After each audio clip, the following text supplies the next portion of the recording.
We're up, sir. Okay, thank you, Mr. Cormack. We're ready when you are. Thank you. We have one individual that signed in the sheet. According to policy 903, public comment, which is limited to 3 minutes, should be directed to the presiding officer rather than individual board members, district employees, or members of the public. For confidentiality and privacy rights, specific comments regarding particular individuals must be communicated privately to the school board and superintendent via email. The first person up is Mr. Ross McLennan. I feel funny without the podium here. Oh, it's not there. No, it's not. I'll pretend it is. Thank you. So you actually covered some of it, and I'll start right off. At the last board meeting I attended and spoke, I was cut off and told I could not ask a question relating to a policy to be discussed. I found that to be rude and disingenuous, especially considering my question and how it related to your planned policies vote. I brought up how the board had stated that a Supreme Court decision applies to teachers at Penridge displaying pride flags. And so apparently that also applies now to support for Ukraine. I was told because it is geopolitical. I told the board at that meeting that I had a letter from the ACLU lawyers clearly explaining the law and that your analysis was in error. In truth, allowing the pride or Ukrainian flags is totally at your discretion and not directly governed by the Supreme Court decision as you have suggested. I asked that the board table their vote since this new information had directly contradicted your previous decision's basis. But I was cut off. And now we have the ACLU referring to another local district that is attempting to quickly pass strikingly similar policies. And I'll read what they said. This is in the paper. What we have just filed is peanuts compared to the legal artillery we have if they retaliate against any of our clients or our witnesses. And to the extent that we see retaliation against anybody that's working with us, the school board can be sure that we will see them in federal court in Philadelphia. I edited. Sounds like this could cost us a fortune. With all the bragging about keeping taxes down, you might want to retract these policies and rethink your positions. Now, can you answer my question? Did this board intentionally mislead the community about the Supreme Court's ruling, or was that done in ignorance out of the law? I'll answer it. I thought I answered it last time. That was my mistake. Is all I could hear was somebody saying. It was I looked into that just based on what Jonathan had said, and it was incorrect. But it had nothing to do with the policy passing. I know it's not question and answer time, but Yeah. I disagree with it. The ACLU is entitled to its opinion. Other legal scholars are entitled to a different opinion. So certainly they are not the final arbiter of what's the law. The ACLU is not, but I appreciate you bringing it to our attention. Okay, thank you very much. Thank you. Moving on. Site Logic, your presentation. Andy? Good evening, familiar faces. This month, our updates is going to be limited to about 3 items. 2022 update, specifically the change order that is being recommended for approval to the committee from SiteLogic. 2023 project update, specifically the public bid period is open, and we'll talk about the garage briefly. Then we'll jump into just a recap, not really it may be an open discussion, nothing specific from our perspective, just as a summary of additional priority items that are being considered by the district. I would like to refer everybody to the previously provided monthly update. We'll continue to provide those at the last business day of the month. So it should average around a couple weeks or so before the committee meeting. It's a little bit different content because we're trying to snapshot the work in progress as of the end of the month rather than, you'll notice a little bit of a lag compared to previous board packets. But we think that's the content will a little bit more thorough as well as exhaustive. So on the 2022 update, the change order that we have, we're recommending to the board is to Nice Construction. This is a representative of, I would say, several months' effort between the administration and SiteLogic, and is in the amount of $61,887.26. There's a couple items of note of which we're recommending in here that the committee should consider. On them, we're basically settling everything that could possibly be known or not known or reasonably should have known from NICE's perspective as in potential claims through October 5th. They are also agreeing to not pursue some of the items that they did not agree with the district or SiteLogic on relating to cost escalation or their entitlement to some of those claims. So that means they won't be going to the district solicitor or to the dispute resolution process within the court or within the contract. So that should save the district money from not having to involve the solicitor. So that takes that off the table. It is revising the substantial completion date to October 25th. We've all known that. We've all talked about that. This is the culmination of several unforeseen and different site conditions and a variety of different change orders. It also ensures, or is the documentation that ensured what has already occurred, where the district and SiteLogic worked with NICE in order to ensure that the parking lots got finished in ahead of or in support of the start of school, and then the bus parking lot lagged a little bit later behind that. And then the other thing that's in here in that second bullet item, that's actually an error. The savings that we're avoiding here with this change order is in excess of $500,000 compared to where the original claims started. The items that aren't included, so we will be talking about a second change order. We will be bringing a second change order to this committee at next month's facility committee. It's going to be targeting the snow scraper change, and this is a district directed change of equipment in conjunction with the transportation department. We had obviously the tropical storm weather event, hurricane, not too long ago, but that is a time-only claim from a contractual standpoint between the district and NICE, and that time-only claim is concurrent with the snow scraper, because the snow scraper stop work order occurred just prior to that, so that really is a no harm, no foul item, but it is not included in this particular change order that we're considering tonight. So there will be a second time extension associated with that, and this is where that time extension by, 1 for 1 will probably suggest a time extension into late November, but that's not going to be representative of reality. For instance, as of today, NICE has reported that we're going to be paving the bus parking lot expansion part next week. So that's a big milestone that obviously would not suggest a late November finish. But where that is important is there are other activities between paving and being substantially complete where the school district takes over maintenance. Things like planting, the bioretention ponds, and some of the landscaping items. And that's where, despite us, or them, I should say, paving next week, those all substantiate or will complete after October 25th. And that's why we have two different items here.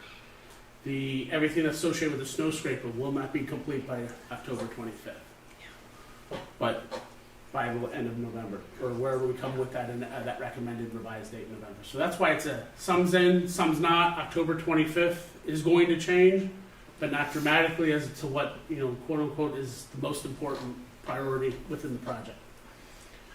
On the 61,000, there are some components that had some influence from some design change, and so SiteLogic is going to be reimbursing the district $21,439.48, probably at the November meeting via an addendum to the agreement.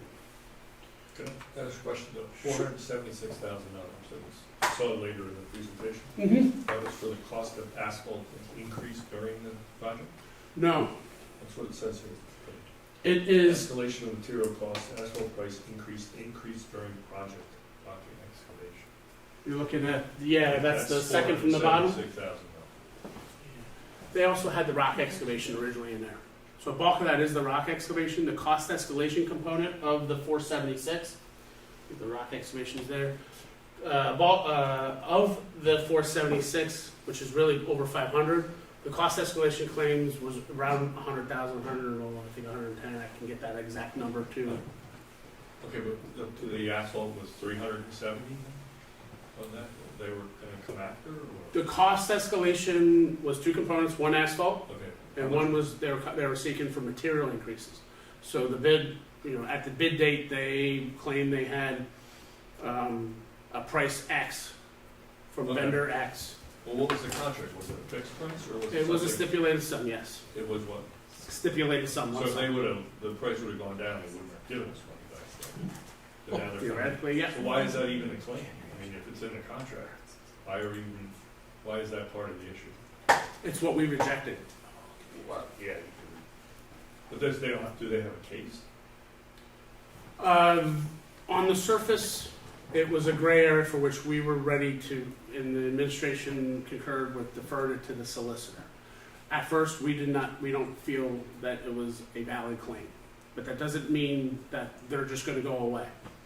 Well, no, but if it's in the contract, I mean, obviously, We thought your position, the district's position, was highly favorable.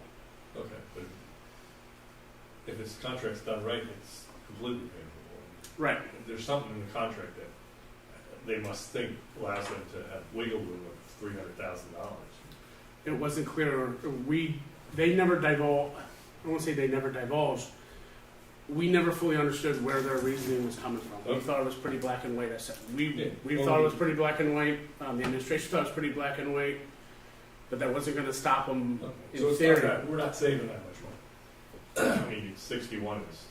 No, this Well, is it costs representative us. from the original claim. But we're only getting a little off of it. I don't understand why we're settling it. We had a contract, Mhm. and they are saying we owe them more money because material costs went up, and they they can't miscalculated do how that. much asphalt they needed to use. Is that, am I missing something? Because that's what I'm getting out of this. If I'm This- missing something, help me get Sure. there. So these are rejected, right? As you're not settling for anything. This isn't quote unquote settlement. The change order had specific cost items, line for line. This happened. This is the dollars that we in the district agreed to. None of those items were cost escalation related to rock. They were just flat out zero. Well, my point really is, we're not, you say $61,000, you're like, wow, we could have been paying $600,000, right? And that's really not the case. In my book, I mean, we're paying for this, but it's not that rosy that we could have been on the hook, and they're being nice guys. Correct. So I think it's just misrepresented. Can you back? I'm having trouble following you. Can you back up to this is what was supposed to happen? This is how the change order was initiated. This is what. Yeah, I'm having trouble getting from A to Z. So there's some 20 different line item of change events. We tried to, for the sake of clarity or conciseness, we grouped them into different categories or in reasons. So they are requesting a change order, not we're requesting Yeah, a change. but there's some we have to pay for, I get that. Right. It looked rosier because we got out of 476,000. So We're not for getting out of instance, anything. so for instance, look at the second line item, the differing site conditions, right? Yeah. So there were things that they expected that were different than they were expected. Sure. And some of them are legitimate cost extras to the tune of about $28,000 Yeah. that you are recommending that we do owe them that extra $28,000 because the work ended up being different than what they were expecting, specific to water main elevation, stormwater pipe elevation, and unsuitable materials at subgrade. Or Correct. at least three of the big categories within that. That's separate from this 476. Yeah. Right? We're getting hung up on the 476 because it was on the previous screen. It's- But yeah. that You know, We it don't says- have- It says in both screens, it says that we could have been, right, they're being nice, it sounds like, to me. Nice is being nice. To- and so Not those go five after. numbers, I didn't add them, but I'm Shouldn't be on. assuming, those first 5 lines that do have amounts under them is where that 62,000 comes from. I'm They all assuming add up to the those 61. 5 numbers add to that 1, $61,000. 2, 3, 4, 5, add up to the 61. Okay, So those are the change So orders, can yeah. we take them one at a time? Relocate leftover salt supply, relocate salt bins that we not structurally I guess we're not structurally deteriorated. Yeah, Do we need to Assistance go- with temporary fuel tank, numbering of student spaces. What part of that was not known when they bid on the project? These are all district directed ads. So this is something that Those you are guys. those things were all things that we added to the project since it went out to bid. Okay, Right, yeah. so that's fine. so that's number one. All right, number 2, water main at different elevation. That's what you're saying is should they have known that the water main is where it is?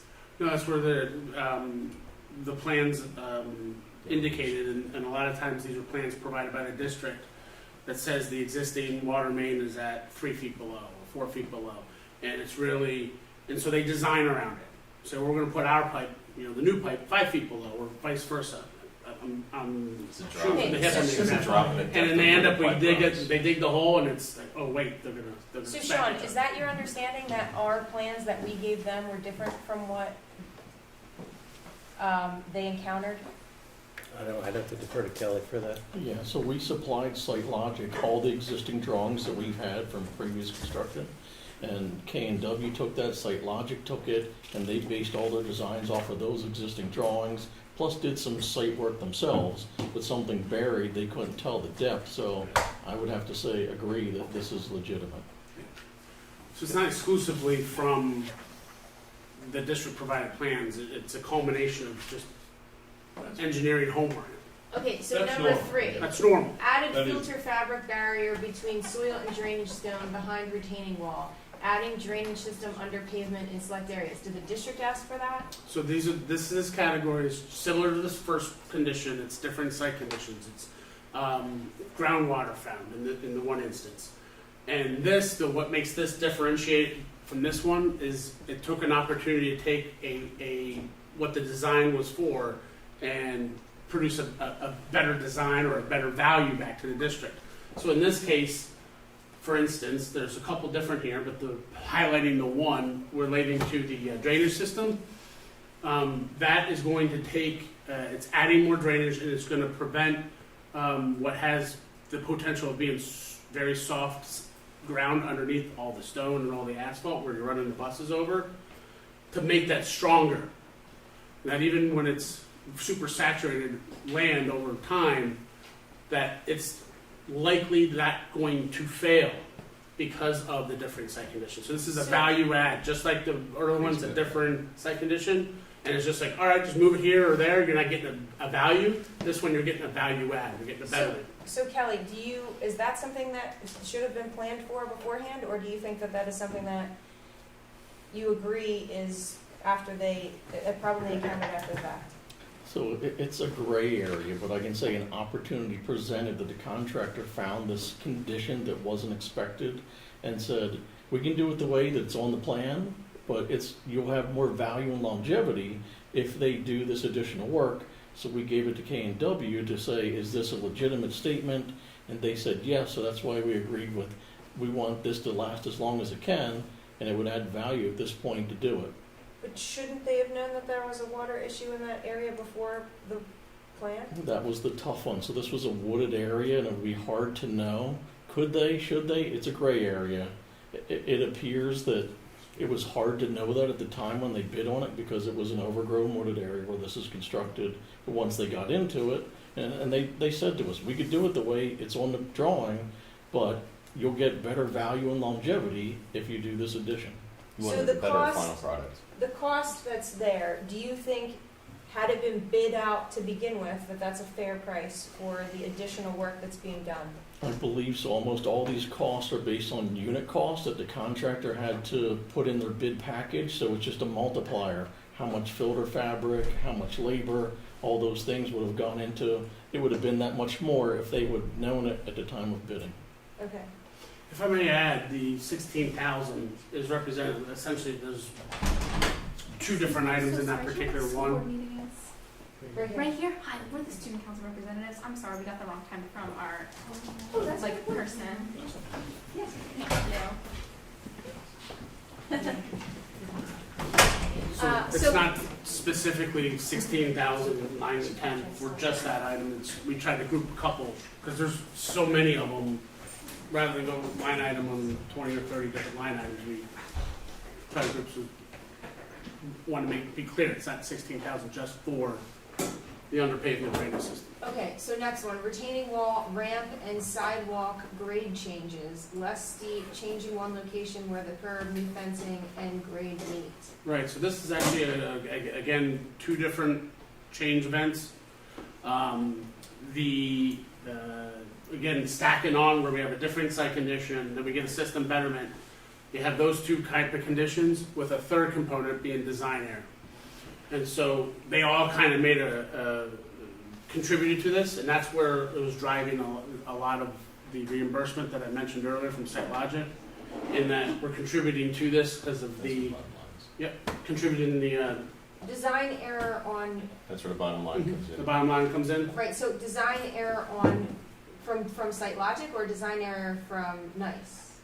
SiteLogic was That's what I'm saying, the bottom line. Specifically K&W. 50/50, So the, Right. 21 less. right, so you're saying that the other 17,000 isn't a result of, That's a retaining wall change and the sidewalk grade changes. right, but where did those, why are we, again, that should be something that they would have known, so why are we having changes for No, those?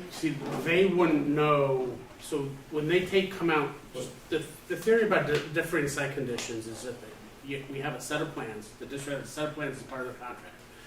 If they show up on site and it's not the drawings don't, says this is going to be a table, and they come here and they don't see the table, they're obligated by their contract to raise their hand and say, this is a differing site condition. There's no table. What do you want me to do? And that's where the word differing site conditions. Later on, I think it's actually the next line item we're going to be talking about unforeseen conditions. That's when they show up and nothing anybody was expecting. In unforeseen conditions, we're talking about there's a buried foundation wall underneath the old pole barn. So not the pole barn foundation. Underneath that was another foundation. There was a buried manhole underneath the asphalt in front of the old salt pole barn. Buried completely. In front of North Middle School, there was a water line, not the same water line as what we're talking above, but that was also buried. And so when they're digging and they find those things, those are completely unforeseen.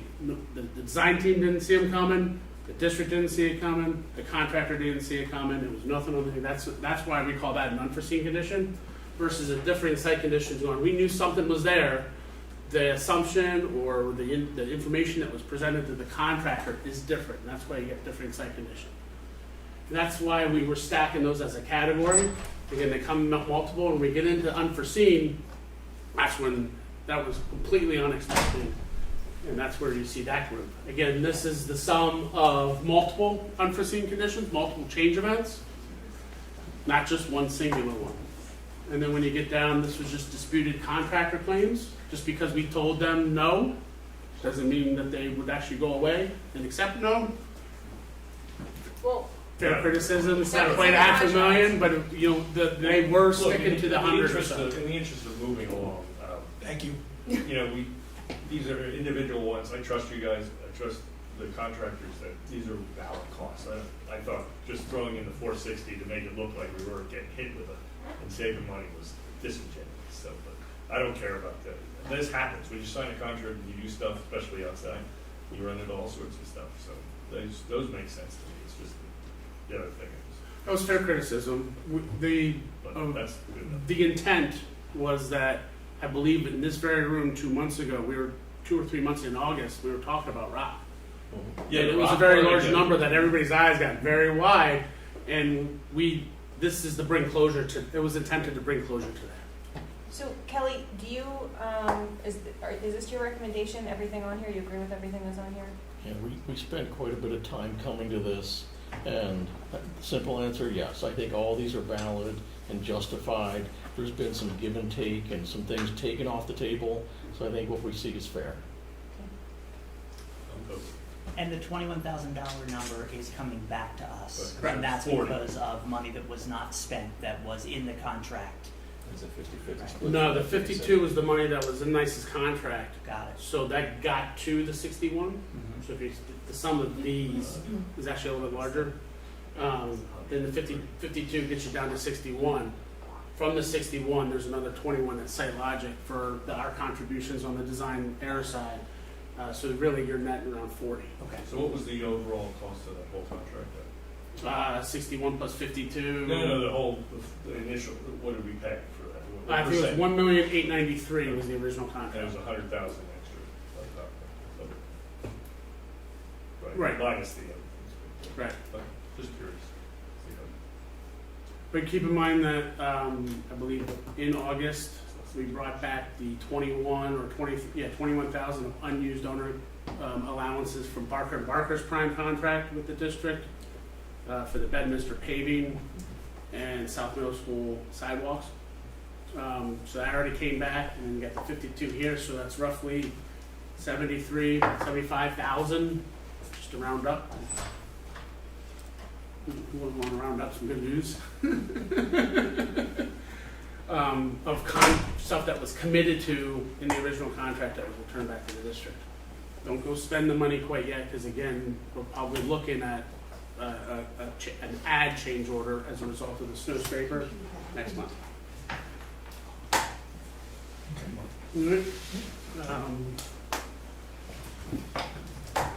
So in the 2023, these are the 7 prime contracts that are out to bid now. The far right column is Site Logic. We took the previously provided and budget estimate, I think it was all the way back to August 8th, August 8th. And we reallocated those same dollars, so it's a net neutral, but to those prime contracts. On prime contract 3, which is the general construction for the garage and the salt shed, that portion is really encapsulates from a budget perspective the MEP and the sprinkler prime contracts.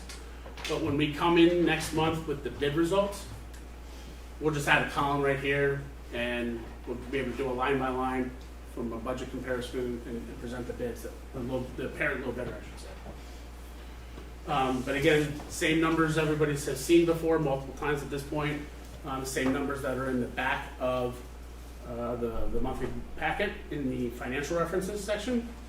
Still the same numbers, high, low. Sorry. On the operations department garage. So we're coming down to the final stages of entitlement. Some of the information we're about to share here is in conjunction with the district solicitor, Kelly's office, I should say the administration and Site Logic and Eckerd Siemens has been working pretty intensely with East Rock Hill Township on the garage. The timeline as we come here affects the upcoming bids. When we receive the bids on the garage, and I'm going to go back 2 slides, and what we're talking about is on this particular thing is going to be the garage, so package number 2, and then package number 3, 4, 5, 6, 7. So we're talking about a good chunk of the bids out there. In November, this first package won't be affected. All right?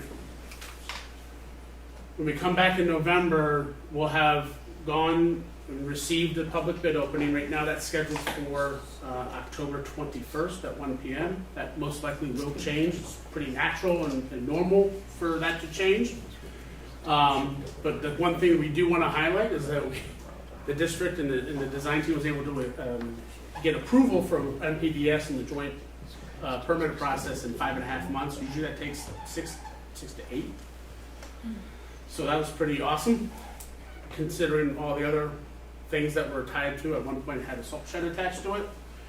But in any event, that's already achieved. On October 25th is East Rock Hill Township Board of Supervisors there. They're going to approve or receive the recommendation from the Planning Commission to approve the project, conditional upon going through zoning. Zoning, we're anticipating actually the zoning permit or application to be denied, for which the district, and through its solicitor, is going to appeal and take us over to the zoning hearing board. The zoning hearing board hearing is not until November 14th. The outcome of that zoning hearing board could have some dramatic effect to the actual garage and the project.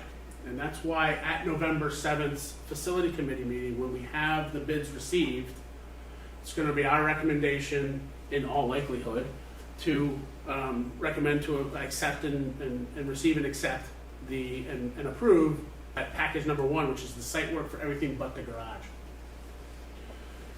But those other ones, to either do a conditional approval from a committee level standpoint, but most importantly, wait and see what November 14th happens and receiving an executive session from SiteLogic and your solicitor. That date, that's kind of what we're hoping. Maybe we could work with the district solicitor and hone out with the committee, but see if the committee wanted that to be at the board level, if the committee would want maybe be prepared by November 7th, saying it's something we have to decide tonight. But the one thing is just to get awareness that on November 7th, a majority of your bid packages, mind you, which stay valid for 60 days, so all the way to December 1st, will be triggered and should wait for the zoning hearing board and the outcome on that. It is anticipated, past practice has suggested from East Rock Hills Township's zoning hearing board, that they make their determinations or their decisions they make them known at the meeting, but they're not obligated to. They legally have up to 45 days post-meeting to render a decision. That lingers out there too, but our hunch is that we'll know what the answer is that night. Any questions on the actual garage? Still looks nice. The Kelly's numbers on the happy with right was a little narrow. I'm missing something over here. There's a lot of text over here. I'm missing something. Oh, it's a song. Are you nitpicking again on? No, the red there. But if we do get that decision, it could be as early, I mean, we could do it the next day, I would assume. The next slide is just a recap of the potential additional priorities. This encapsulates some that have hard pricing. As part of the Amendment 7 Guaranteed Energy Savings Agreement that the board approved last month, it had some add alternates attached to it. Those prices are valid to the end of January. Those are indicated by the asterisks. The ones with the carrot tops are still those high ranges. Those are actually getting as add alternates or bid alternates, part of the current public bid period that's open now. And then some new ones don't have the asterisks or the carrot tops, and those are some of the ranges in there. On an aggregate, you're looking 440 to 642 of potential alternates for consideration. Again, these are maintenance priority items that the administration and SiteLogic have identified. These are not a part of any of the budgets we've presented to date. There are a couple items that these are not including. For instance, there are some additional work that we're investigating, or issues we're investigating at Guth and South Middle School related to some water issues. That is also not included in here. That likely will trigger some attention for 2020. So this is not in the budget? These are not included in our current scope of projects for next year. So, But you feel that they all are going to be needed? so that's we kind of have to work through that with Kelly and so forth to determine what's here that has to be done, Sure. and what could maybe wait another summer. The bid results will help us from The a bid budget results, standpoint sure. to kind of see financially in terms of where we are in the next couple Sure. summers. And you have those other couple of things that Andy just mentioned, there are water issues that are kind of rise to They, the top of needing to get things done, so. And they may push some of these. yeah. I did misspeak on one item. The carrot top on the South Middle School, that will not be known. That's not part of the public bid alternates, but the West Rock Hill Elementary School loading dock is.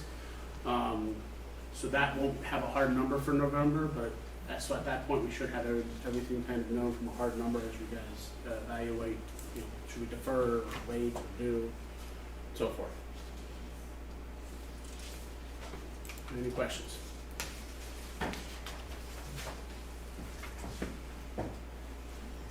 No questions? Okay, thank you very much. Appreciate your time.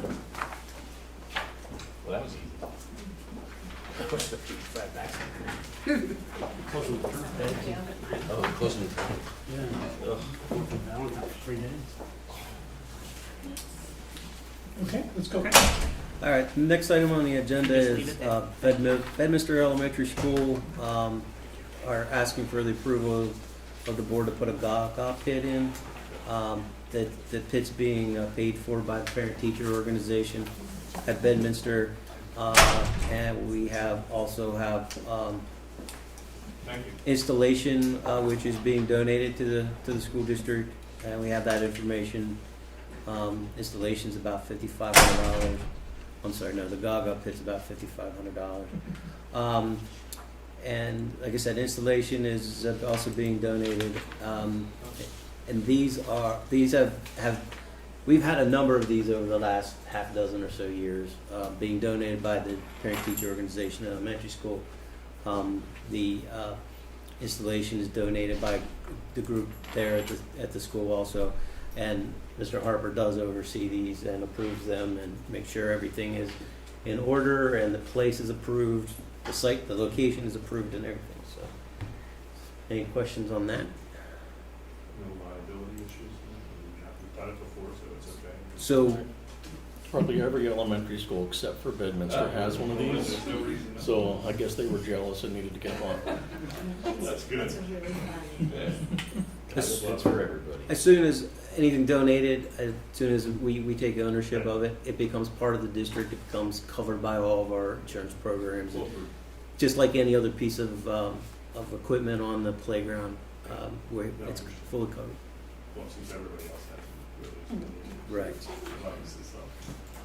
But I finally learned what a Gaga pit was. I had no idea when I first read that. It was pretty cool. Next board retreat. Yes. There we go. The next item, Kelly's gonna cover, so. So the next item is what we use for work orders and facility scheduling. We're currently using a product called School Dude.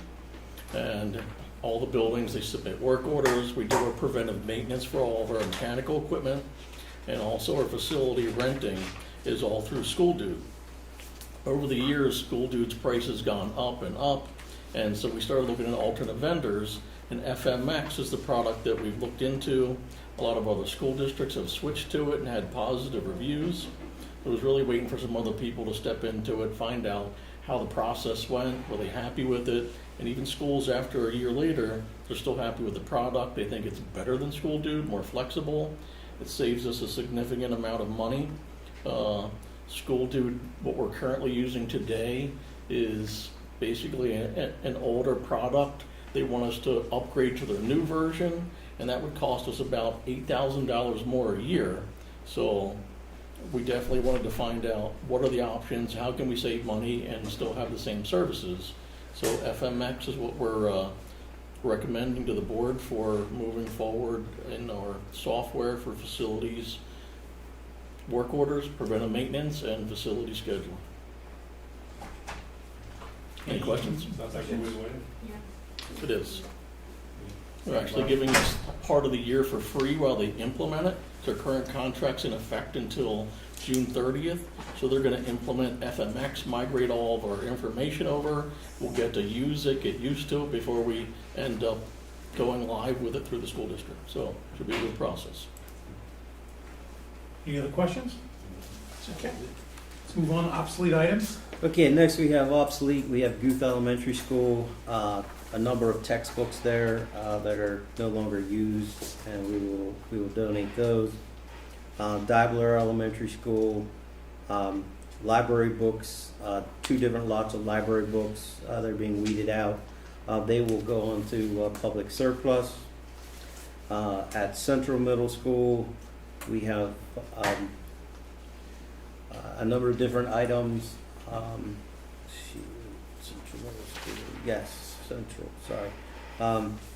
That are being donated, municipal or scrap. We have some French Bon Voyage texts, large trapezoid tables, and a metal desktop cabinet that we're moving out of Central Middle School. So, we also have a lot of 40 dictionaries that are no longer being used at Central, and we'll donate those. And then in the nutritional service department, we have a kitchen sink that is being replaced with a deeper sink, and it is a good shape, so we're going to put that on municipal bid and sell that. So that is it for obsolete this month. Any questions? The next facilities committee meeting is scheduled for November 7th. I believe we have one We have more one more. discussion item. Oh, we do, I'm sorry. Can you I'll take care of it. up on the screen? I'll take care of it. There you go. I haven't done a presentation in a long time. Wow. Took me a long time to read what's down now. So it's only about 30 slides, so it'll take us 2 minutes. Okay, so when I started on the board, some people talked to me about issues that are irritating our students and our parents. So right now, this is how we drop off in the morning, and if you haven't done it, you should do it in a rainy day, because it's really bad. All our traffic comes in. I should get a pointer. All our traffic comes in through here, and we all drop off right here. Has anyone been in this line? You? Yes, we all. My kid drives now, so it's not a priority for me anymore. So everybody comes in here. This is a nightmare. This actually backs up the ridge sometimes on rainy days, and it's a safety issue to me. That's one of the things. So I time these things, and the last time I did it was 10 minutes on a beautiful day. I came in at the peak time. Rainy day, my wife's waited over 20 minutes to get in, and that's what everybody else drives.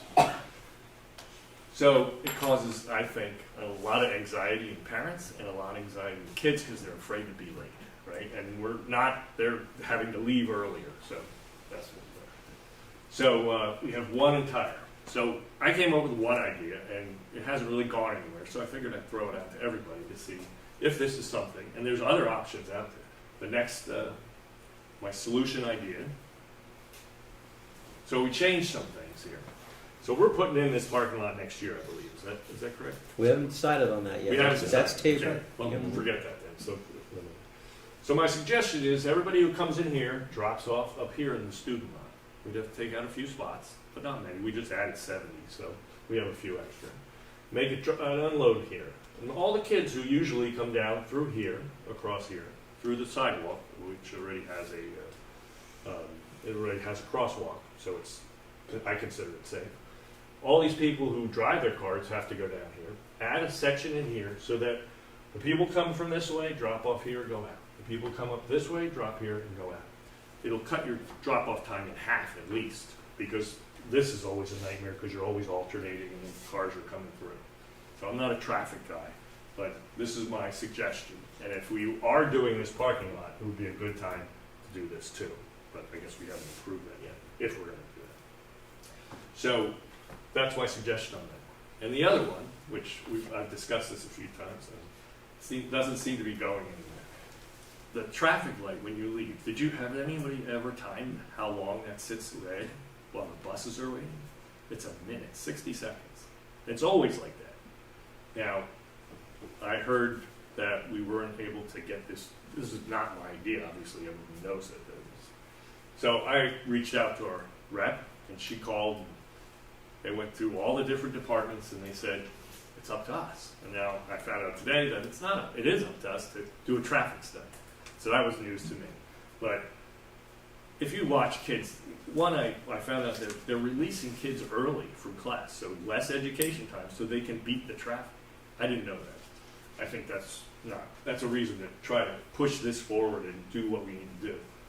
So kids run to the parking lot, which is not safe. And the other idea, obviously, was to put a manual control on it so we could time it, but I don't know if that's a more difficult thing to get approved.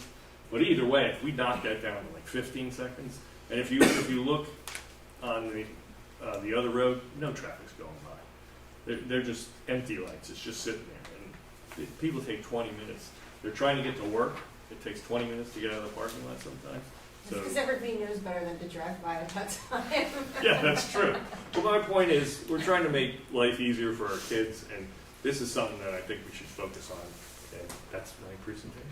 Thank you. Do we know why the drop-off is the way that it is currently? Like, what was the rationale for doing the way that it is at So a present? couple pieces in terms of answer that question as well as what we have done, because it has not sat and done nothing with it. So the main issue was safety, separating cars, buses, right? Making sure that buses have one way in and out and cars have a separate way in and out, and they, whenever possible, don't cross at all. So student walking and buses in terms of them being separated, which is why there are the two separate sides, basically, in terms of this side of the building and what I call the front of the building with the bus loop versus that side of the building, which is the drawing that we looked at here in terms of bringing parents and students in there. There is student parking on both sides, right? So there is some crossing on this side because some students come in this way while the buses are going, but there are stop signs there from that standpoint.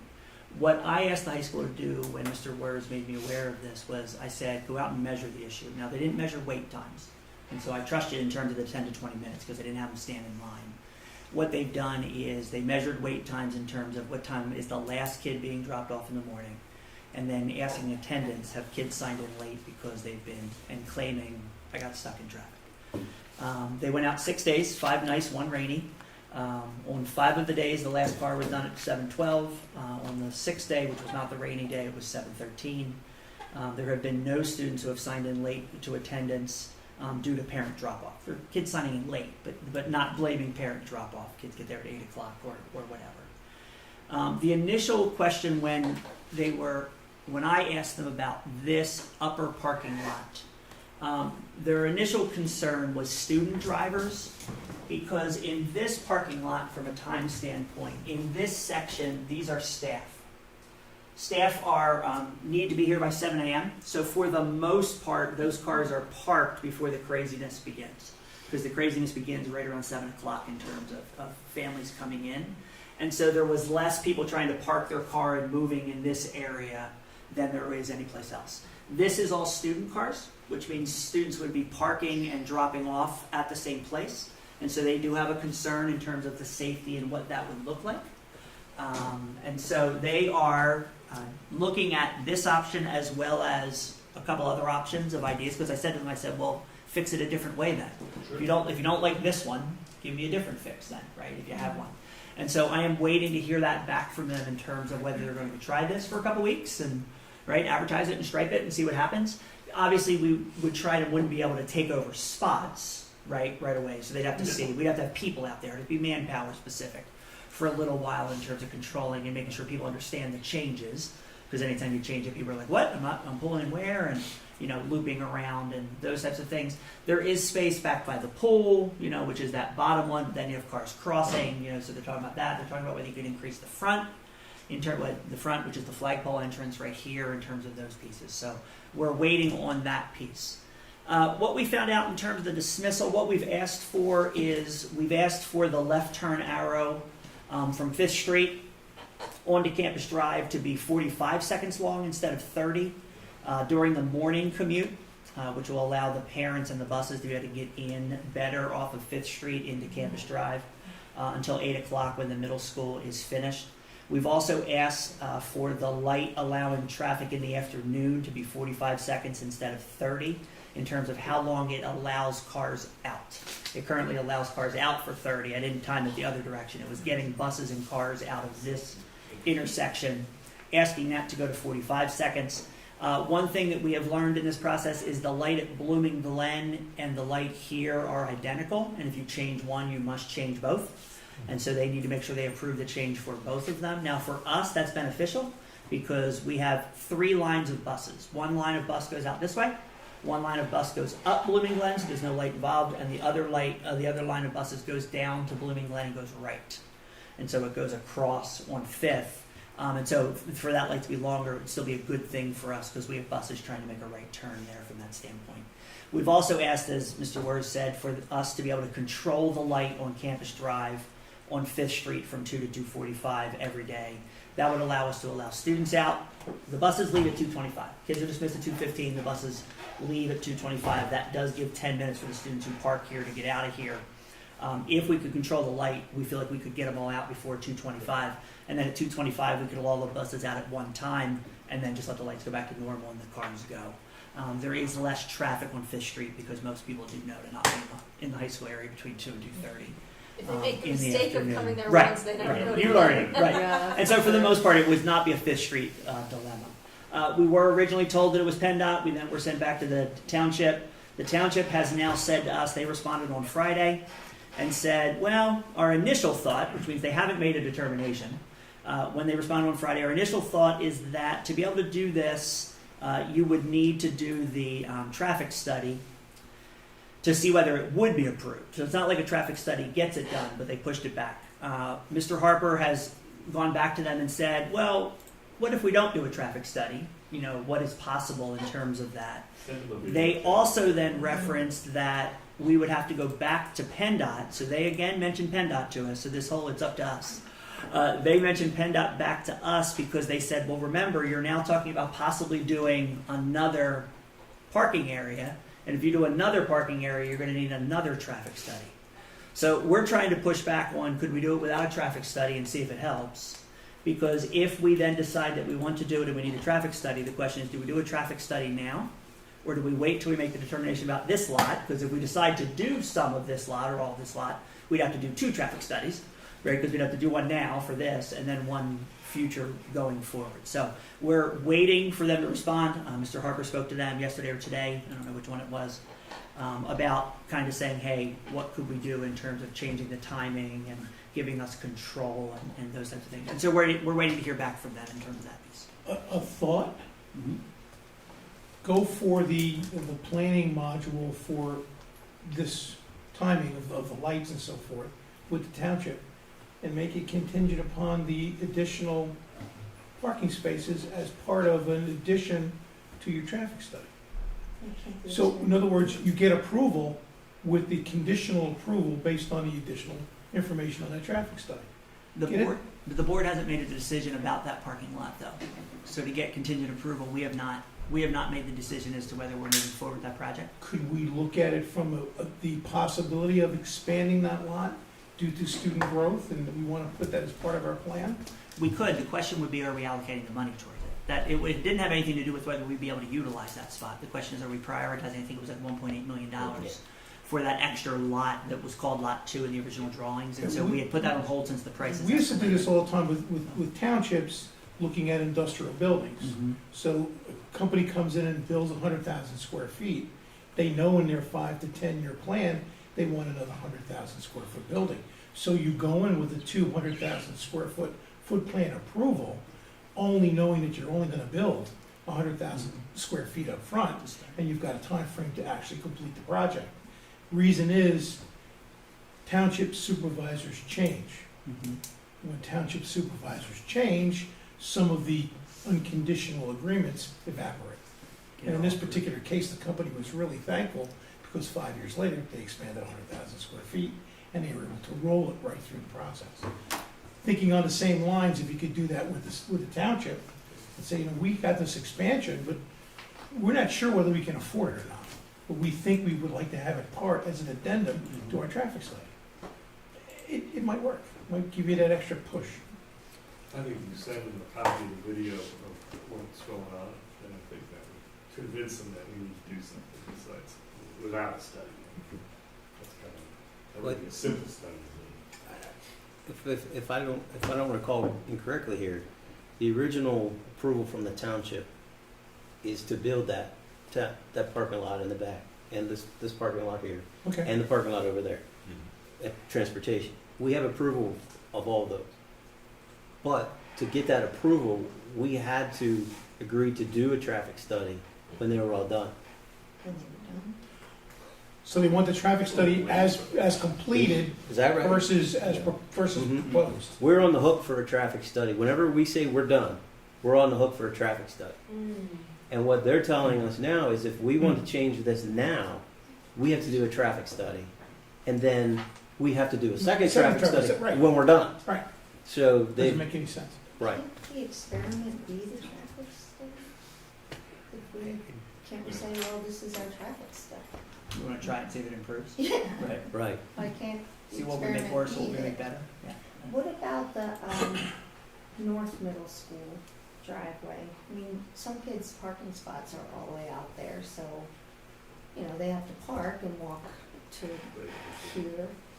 Why couldn't parents, if we're talking about 6:45 to 7:15, is it possible to allow parents to use North Middle School driveway and drop off their student and then they walk over? Oh, so not dropping them off at the school, drop them off further. I than was the just, school. I Okay. have They are no looking idea. at scenarios in this area that to would be- see, Okay. right? I'm not sure one of the scenarios is taking them all the way down to north, but I'd have to ask I know that. it But might yeah, sound yeah, kind of far, but we do have Yeah. students whose parking spots are in North Middle School parking lot. And then I was also thinking, and maybe this is in the drawings, I can't figure it out, the wellness driveway, is that a thing that's a done deal? That's done. Like, It is finished, that's behind the school and it's behind a gate. so it would An cover, electric gate okay, right so we now. would, all right. And it Um, is very thin. And then, yeah, Heavy well, traffic. the other things, but you already sort of went into it. I was thinking security, safety, if you have adequate staffing, because I know that we have people in different spots at different times, so that would just be other considerations. But to me, I don't know, North is sitting over there unused and maybe, Well, I'll mention it to them, because I don't know whether their ideas went that far in terms of how far away. Because I know they were looking at some designs here to see from a time. Well, part of it too was because of the inclement weather, though. I think you have more drop-offs when it's raining. Oh, it's yeah, far worse so, when it but rains you know, everywhere. if you wanna send your kids, but the kids whose assigned parking spots are at North Middle School, rain, snow, Right. snow, but whatever the weather is, they're hoofing it from, North Middle School to the entrance, so it would be up to the parents, like, can your little darling make it from North to here if you wanna get out quickly, or you can choose to wait in the other line, I don't know, but I say we try and make them, let our experiment be this study. For everyone else's sake, if you're in you pull up to a Dunkin' and there's 20 cars waiting to get in, do you wait for it? Do you get frustrated? That's what the people are And going. they're That light at also- Dunkin' Donuts is horrible too. Oh, God. Well, I don't want to, You can't even turn right. As an example.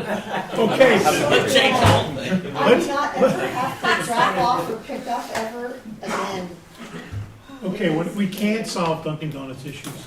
I'd like to, Thank you we for can't. listening. Maybe DQ driving, I don't know.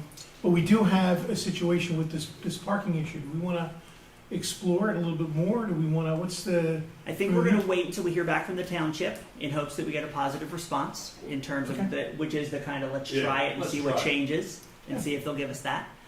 If not, let's wait until we have the high school recommendation in terms of whether they've got other ways to solve this that don't involve the lights. Like if we don't change lights, are there other ways we could do? Similar to this drawing isn't really impacted by lights. right, The one that Mr. Wers put forward for us.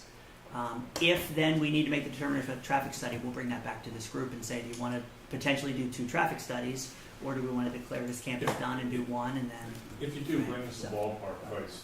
Yeah. The- Of a traffic study? Because Sure. one, like, for what we're talking about, may be pretty simple, right, as opposed to Okay. Yeah. parking lots. Definitely. When you're adding vehicles. okay, very good. Thank you, everybody. Our next scheduled meeting is November 7th at 2022. All right, next we're on to finance. That's you, Mr. Dover, with the Esters report. No, actually, that's Dr. Rebarczyk. Dr. Rebarczyk, That's going to cover there that. you go with the Esters report.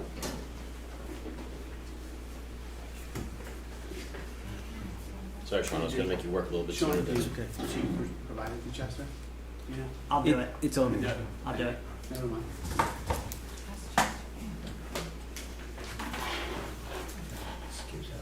Well, one board feedback on the change in the projector issue. If you've noticed now, any of the computers in the room can connect to this display wirelessly. Right.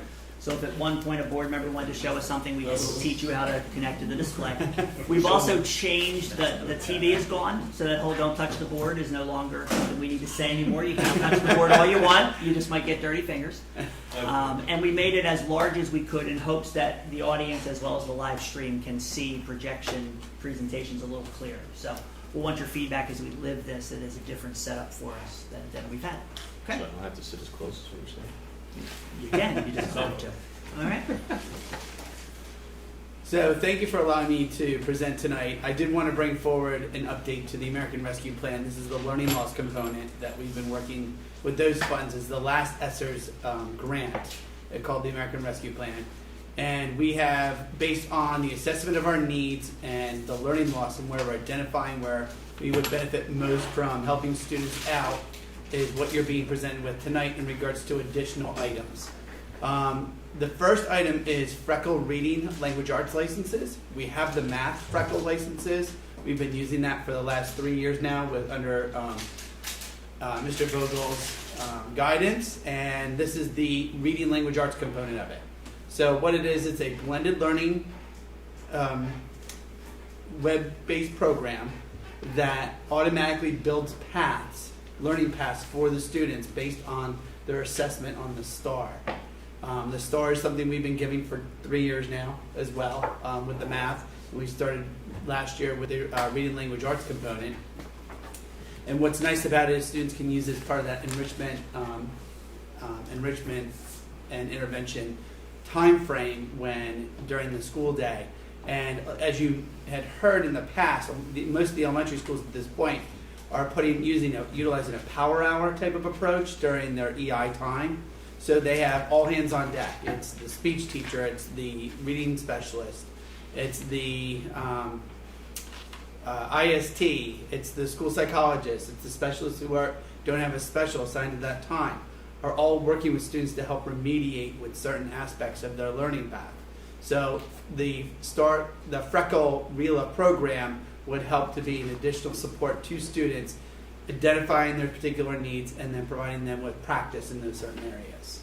How does that compare to Khan Academy? Because Khan Academy is free and it customizes it around each learner, and So Khan Academy, you have to buy the assessment still to do their program, their blended learning program is free, but you still have to pay for the assessment to get a learning path. But it's not in regards to what we've been doing. It's more the STAR Freckle is more aligned to the standards and to the program that we're using with Making Meaning, being a writer, as well as the Everyday Math program. We have found a lot of similarities in regards to following the path in each of the grade levels.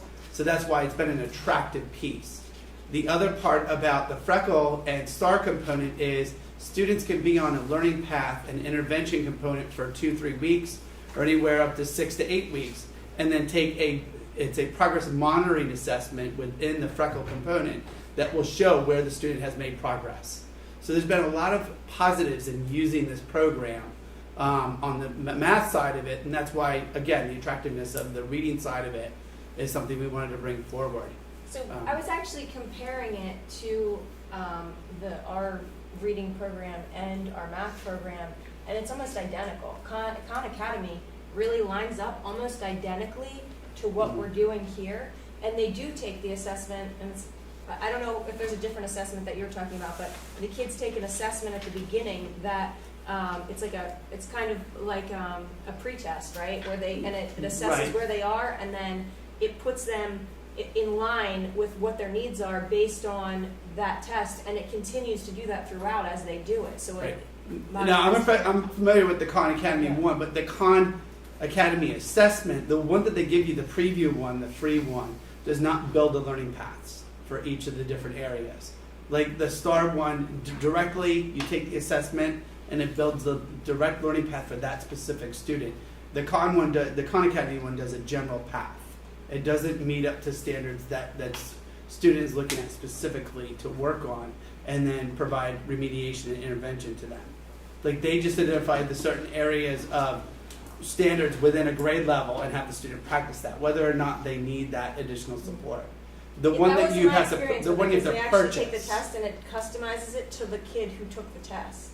I can look more into the common academy further, Anyway, I but was just like I saying said, it's the a free freckle resource, and I and know that Centennial was using it and had a lot of success with using the free Khan Academy to boost their scores. So that's why I'll look into it. But I mean, the star freckle one I know is used widely in this area by a number of districts, including Souderton. I know Central Bucks is using it. Neshaminy is using it. So it's one that we know we have some history with, and we've talked to other districts in using it. And that's why we wanted to use the reading language arts side of this, because we knew we had such success with the math part of it. It's a 2-year subscription, so we're only looking at it for as part of the learning loss right now. So $41,700 for the 2 years. They did discount it greatly because we have the star and the math freckle already, so that's why the cost is at the $41,700. Now, at the end of the 2 years, it would be something we have to identify whether or not this is something we want to continue with. Currently, we do use Study Island across the district, and that's a cost to us, as well as Lexia. Lexia is used for their Title I schools, though. So that's very specific to those students, and that's something we would have to have more discussion about, because we can't take Lexia and spread it across the whole district. We can't take STAR and just make it the title program, because you have to supplement for title students. You can't supplant something you're already using across the district. Does that make sense? Yeah, well, that was one of my questions. I was wondering why we have all these. The different programs? Yeah. Lexia is one that's definitely for specific to Title I, and as well as Imagine Learning. Imagine Learning is a side of Lexia that we use for our EL population. So it looks like separate licenses, but they're the same program, or the same company, just different versions of them based on the student profile. And then the Study Island program we use because a lot of the middle school students use that piece. The freckle component of reading language arts and math is more elementary based than it is middle school. So that's the first proposal. The English language teacher at North Middle School and the English language teaching assistant at Guth Elementary School. The reason for these two items on the American Rescue Plan Learning Loss piece funding is because of the significant increase in population and the EL population of those two schools. Guth is up to about, I think, 125 students, and we have a lot of new immigrant students who are first time in the country, non-English speaking whatsoever, so we definitely need that additional support. Our kindergarten it has grown greatly, so we have a lot of friends who can need that additional support, as well as North Middle School. I mean, so families are coming to the area, so obviously there's middle school and elementary school students, and they do end up testing into our EL program, and so that additional support is definitely needed.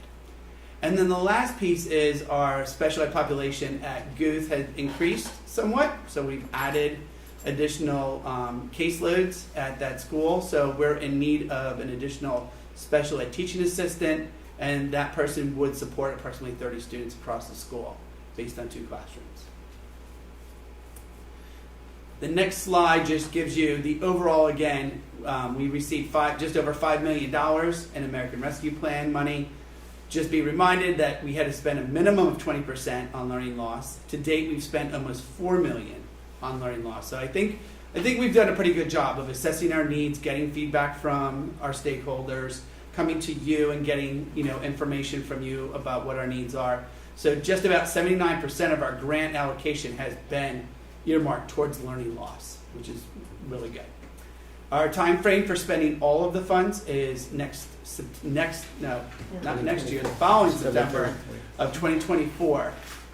Anything, and I think Mr. Ward, you had the question about it, anything that we do not spend for learning loss, and even if there's like $200,000 left over, it can always be put towards our IDEA, our special ed component of our contracts with the IU and our own general fund, because that's a huge learning loss. It's not going to So be. you don't have to spend it. You can use it. Yeah, because we've already met the mark of the 20%, so we're in good condition. So the $1 million that's left, you said you spent $4 million on 5. Mm-hmm. So there's $1 million left. Correct. And do you have plans for that? So right now, no immediate plan, but we will be having, be having another stakeholder meeting. We've utilized the superintendent parent council to bring people together and ask, what are you seeing as the needs of the district? And kind of identifying that way, and then obviously talking through with pupil services, the business department, HR department. Again, gathering all that information, determining what's the best way. You're looking at more than just learning loss now, is that, with the last With- million, are you just gonna spend it on learning loss, or are you? Well, our goal would be put it directly towards the students. So that would be the learning loss piece of it. And like this year, I think I mentioned to you in previous meetings, in the past, we started the Beyond the Bell program at the elementary schools. Only 4 schools were taking advantage of that last year because they couldn't get people to run the programs. All 7 schools are now running this year. Our last 2 schools are going to be starting up this next month. Could you spend some of that million on mental health for the kids, or, I mean, that's part of the learning loss. I don't know if you consider that part of it. I mean, a lot of kids are Absolutely. still struggling, Mm-hmm. and if we have $1 million that we're gonna So- not use, or why don't we use it? The good news about it is this is only one grant. We still have our 7% set aside grants that we're using right now. And those grants are broken down into 3 categories. They're after school programs, mental health, social emotional mental health, and I'm going to forget the last one. I apologize off the top of my head. But there is one that is a component of the mental health piece. There's about $70,000 in that grant as well Is that still. enough? I mean, based on where we are and what we're using it for, yes. So we will continue to explore what we need in those areas and spend the money towards. Yeah, but I mean, if we can use some of that money to help the kids, I think that would help grades and everything else too, if they're Mhm. more happy with Yep. the school. I mean, we're always looking for money, Mhm. it seems like a good use for it. So all the middle schools that you approved over the past, I want to say 5 months now, the school-wide positive behavior pieces and the, I forget what the power school one was called. But that's to help monitor and students that have a behavior need and mental health and everything. Those contracts, those were paid for out of the 7% set aside. Okay. So we are earmarking it all towards those different Yeah, I just like to aspects. see what else we can do. Mhm. That's really- Sure. I don't think we're doing So. Does anybody agree with that? If we have money for it, we should investigate it. I don't know. Right, that's the stakeholder meeting. We'll have another one coming up. I would probably say sometime in November. That we will ask parents as well. Say what else is out there that you would recommend or suggest. That's what you could look and see, like we're doing all of these various things. What are other You schools could look doing? into Maybe other other schools are doing something that we're not doing, maybe working, so. Maybe. And another thing that you're going to see. Can I speak to another agenda item at this point, real quick? Because there is a contract on here tonight for KS Consultants, and that is for the homelessness grant that we received through the state. It's similar to the Esser's grants. This one is paying for contracts with KS Consultants so we can have additional personnel to work with our families who are homeless and those students. And that's another outlet for the mental health piece, that they're providing services, to get them where they need to be so they can, have an improvement in what they're dealing with. I just think we should do. Yep.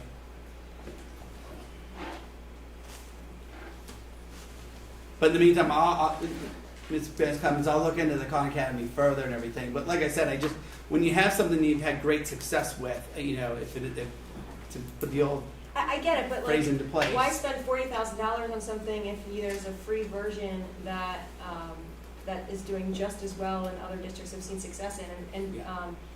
And Centennial actually did a presentation on this at a PSBA, at one of the PSBA conferences. They did a presentation.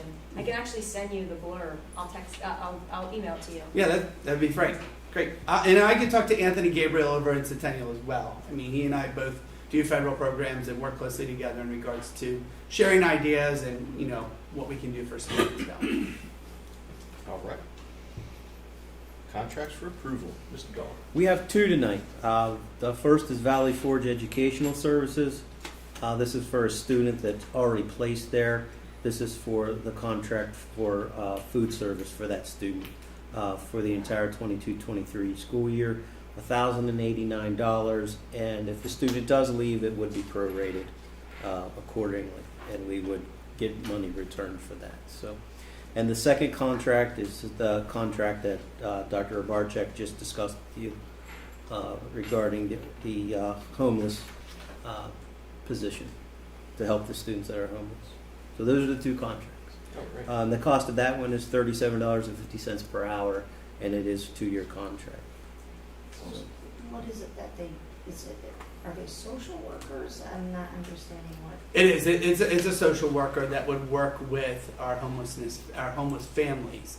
So it's just another, like Alicia Landgraf and Joe Werner are our two main social workers that work with our homeless families. So this would be just an additional person because of the increased number of homeless families we've had in the area, that they would be providing additional support. So they would be consulting with our social workers on each of the cases they work with, but it would just be that extra support. It's not therapy then? No, it is not therapy or anything. All right. Is that you coming up now? Mhm. Yeah, the next item is a resolution regarding Act 57 of 2022. Act 57 came out in the budget process this year, and what this is it amends the local tax collection law to authorize, in limited and certain circumstances, for the waiver of additional charges and other forms of relief for taxpayers' late payment of the face amount of real estate taxes. So what all that means is that there's certain scenarios where when property transfers hands within the county, the assessment office, those records don't get updated fast enough in the assessment office. And it's just the normal process. There's many transactions that happen, and it takes some time for those changes to get to the assessment rolls. So when we send our tax bills out July 1st, the assessment office has given us tax rolls that are run in the month of June. So anything that has happened between July 1st and the time they ran those rolls aren't updated. So, and this happens in every county in the state.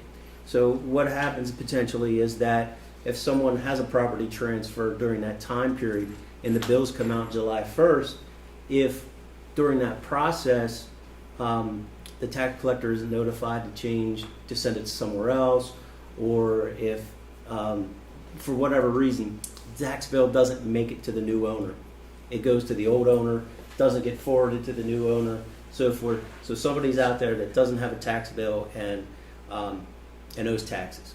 So under the current law, before Act 57, those people who didn't get the bill are still liable for those taxes because there's a stipulation in the law that says failure to receive a bill does not relieve you of paying your real estate taxes. So what would happen is those folks wouldn't pay their taxes. They'd go through the discount period, lose their discount, go through the face period, and our tax collectors will send notices of non-payment out at the beginning of the penalty period to give people a reminder. And sometimes then if the tax collector hasn't gotten that update yet from the assessment office, they still might not get a notice that they're haven't paid. At this point, they're in 10% penalty, right? Then if they don't pay, they go delinquent. And then when they go delinquent, they go to the courthouse under tax claims, and tax claims starts adding on their fees, their interest, and so forth. So what this law does is it tries to resolve that for people. And it says basically that if there's going to be a form that you fill out, and if you go to your tax collector within a 12-month period and say the person finds out in the penalty period, or once it goes delinquent, they find out. Within that 12-month period of them buying their property, they go back to the tax collector and say, didn't get my bill. I've certified to you I didn't get my bill. I filled out the form. I have proof that I bought the house or property. Here's my deed. Here's my everything. Then the tax collector has to receive that money or receive that tax bill at face value. They don't get the discount, but they get it at face value. So what Act 57 requires all of us, school districts in the state, to pass a resolution saying that we agree to this process. That's what that resolution is. Long story short, that's what that resolution is. We have no choice. Yes, sir. Yeah, okay, so all right. The only question, since we don't have any choice, my question is, It's mute. But my question is, who determines whether they qualify for the exception or not? Like, we're not making that determination. the tax collector is, will know that David Bolton fits into this exception because So- the so- weird things happen to So him. David and so- Bolton, has to prove, he has to Right. show you a deed that To proves whom? that, Who to the is David tax Bolton? collector. Okay. On a DCED, DCED is gonna create the form, which isn't done yet. Employee or the taxpayer has to submit proof of when the purchase was made of the property transfer was. Certify to the tax collector, or attest to the tax collector, there's a difference there, right? Attest to the tax collector that they didn't receive a bill. So that's just taking their word for it. But the really. district is not in a decision-making No. process about whether the No. story is accurate or Because not. that's That's my- what, yeah, like, Correct. so the Sometimes taxpayer they will be get going, asked. the tax collector will be going through all that. Right, taxpayer goes through all that, correct. Wouldn't that be the assessment office that would fall versus the tax collector? No, that Collect. comes to the tax collector. Yeah. So so we have to pass this resolution and give it to the tax collector Okay. saying that we are agreeing to this process. So the resolution with all the steps that you're looking at came from PASVO, or the Pennsylvania Association of School Business Officials. Their attorneys wrote it, and then That Mr. makes sense, Miller because they're- went through it. They're acting as our agent in collecting Yes, the sir. tax for us. Mhm. So the law's passed, they probably want to protect themselves Yes. and say, hey, we just want something from the school district saying that this is We're in gonna be agreement doing with it. what you're going to be doing. Mhm. Yeah, and we're saying that the tax collector is not held liable Right, for for that not extra failing money. to collect that That penalty on our behalf. Yes, sir. So the tax collector makes a determination. Now the homeowner, Bob Cormack, Yeah. I write a check out and give it to the tax collector, or do I give Yes, tax collector. it right to the tax And collector? that money has to be given to the tax collector at the time the application is given to the tax That's what I collector. want to know. Everything has to come to the tax collector at one time, and it lays that out here in the resolution. But this isn't gonna open the door for people to ask us, when we're asked maybe once or something a year, someone comes and says, oh, I didn't pay my bill because my, relative passed away and we received it. This won't make us have This- to grant The those. law only allows for when it's Only property that transfer. specific. Specific to buying and selling the property, the deed transfers to a new owner. Okay. Yeah. Good. All right. 23, 24 budget calendar.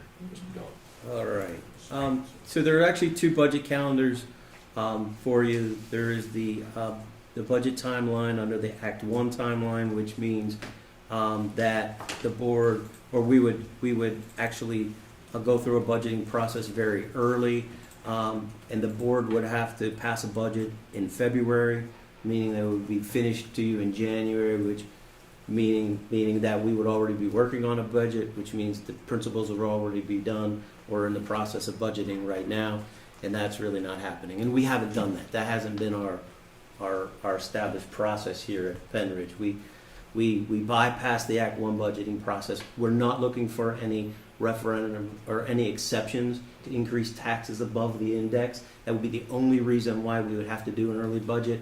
Our history is that we say we're not going above the index, and we do our budgeting process in the normal timeline. But that is the Act 1 timeline up there. It has all the state dates, all the dates that we would have to follow. But I give it to you so that you have all the information in front of you. But what I would like to hone in more with you is the budgeting timeline for non-Act 1, and just kind of give you a refresher. Here we are in October. We're going to start talking about budget again. In November, we're gonna go out to our principals and say, here's your directions and everything. Start building your budgets. You have November and December. In early January, once you have your budgets in the system, and then second half of January and February, after we've gone through all the information, Dr. Bolton and myself and Miss Light will sit down with the principals, and we'll go through all principals, department heads, everybody who does the budget. We'll go through the budgets just like we do the normal process. We will build the personnel budget based on the employees that we have, the information that we know. Be a little bit different this year because we will be building this without a contract personnel budget, because we're going into negotiations this in January. So we will build in increases where we think we're gonna end up. So we'll do that for the salary parts of the budget, and then you can see January, February, March, April. We'll go through our normal budgeting meeting process that we have with you, with the finance committee, and then in May we'll ask you to approve the budget for the first time. Put it out for public display for 30 days, and then come back in June, have another budget meeting if need be, and ask you to approve the final budget. So that is our normal budgeting calendar that we use here in the district. So, and again, all the dates and all the requirements from the state are in the third column over, and in the fourth column are the dates that we'll actually do those things. Because we won't wait till June 30th to approve our budget. We'll approve our budget on June 12th at the meeting. So we give ourselves plenty of time in case something happens, in case there's an issue, that we have more time, that we're not trying to react on June 30th. We'll actually give ourselves time to react to something if we need to. So that's this is the budget calendar. Any questions about that? Okay. And the next item on the agenda, just let you know that the Act 1 index is 4.1% this year. It's up from 3.4% last year. And I'm providing you with the resolution that you pass each year, saying that as a board, you will not raise real estate taxes above the index of the 4.1%. Which happens to be about 5.5 mils of taxes, or about $3.5 million is what the index will provide this coming year. So our normal process since I've been here is that we approve this resolution in October. We send it into the state. We actually have until January to approve this, but we make our decision you as the board makes your decision pretty quick that you're not going to go over the index, and we get this approved and we get it sent into the state. And I truly have no qualms about passing that resolution that we're not going to go, above 4.1%. So. Is the uncertainty of the teacher contract that would affect next year? So yes, sir, it would. But the problem is that under the Act 1 timeline, the exceptions that would allow you to go above 4.1%. Have nothing to do with your teacher's contract. There's certain things, and they are very narrow. I'm not suggesting. So really, there's budgeting is going to be a little tougher. Yes. Yeah. Budgeting itself is going to be a little tougher this year because we don't know what those salaries are going to be. So we're going to have to use estimates in our budgeting. We're going to have to be, conservative in our estimates to make sure that. When does that come? When you show your projected budget? We will. Somebody want to know what you think the estimate is? We will start showing our estimated budgets in February and March. We'll be. The bill. Yeah, we're gonna have to go through our budgeting process. Without Without that, and while we're negotiating. So. So you're comfortable with 4.1? Yes.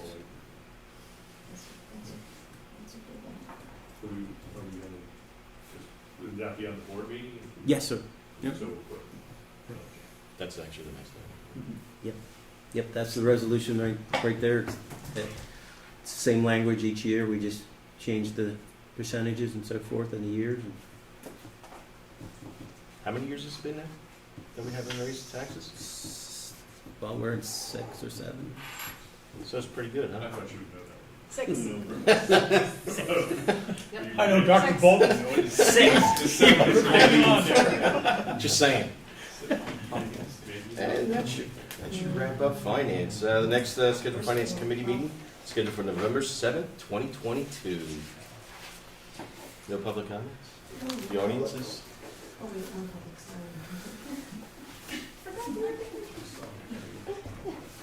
right, then should we jump right into policy? Yeah. Okay, first is the review of policies for second read. The only one we have on here is graduation requirements. I know we've gone around and around on this. Does anyone have anything different to add or changing their position or? Actually, I think from all of the discussion that we had, that this is a curriculum change that's trying to be effective through policy committee, and that's the reverse of how we normally do curriculum changes. All the discussions that we've had, and the reason why we keep going around and around is because this is a decision that board members shouldn't be making on their own. It should be involving stakeholders, like the superintendent, the assistant superintendents, the faculty and staff that would be impacted. And the impacts, as we were talking about it, there are many that we need to consider. To me, it's like the finance course where we made a suggestion, presented an idea, but then we allowed, the employees to go about the process of writing the course, and then it came back to us, and then we voted to make it a requirement. The same with the sleep study and the scheduling. We had an idea that maybe it would be better if we changed our school start times.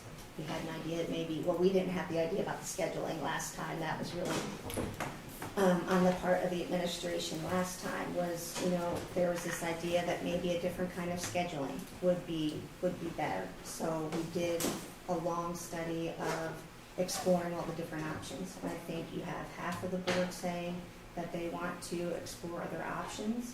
You have we heard from our educators saying that this isn't their recommendation.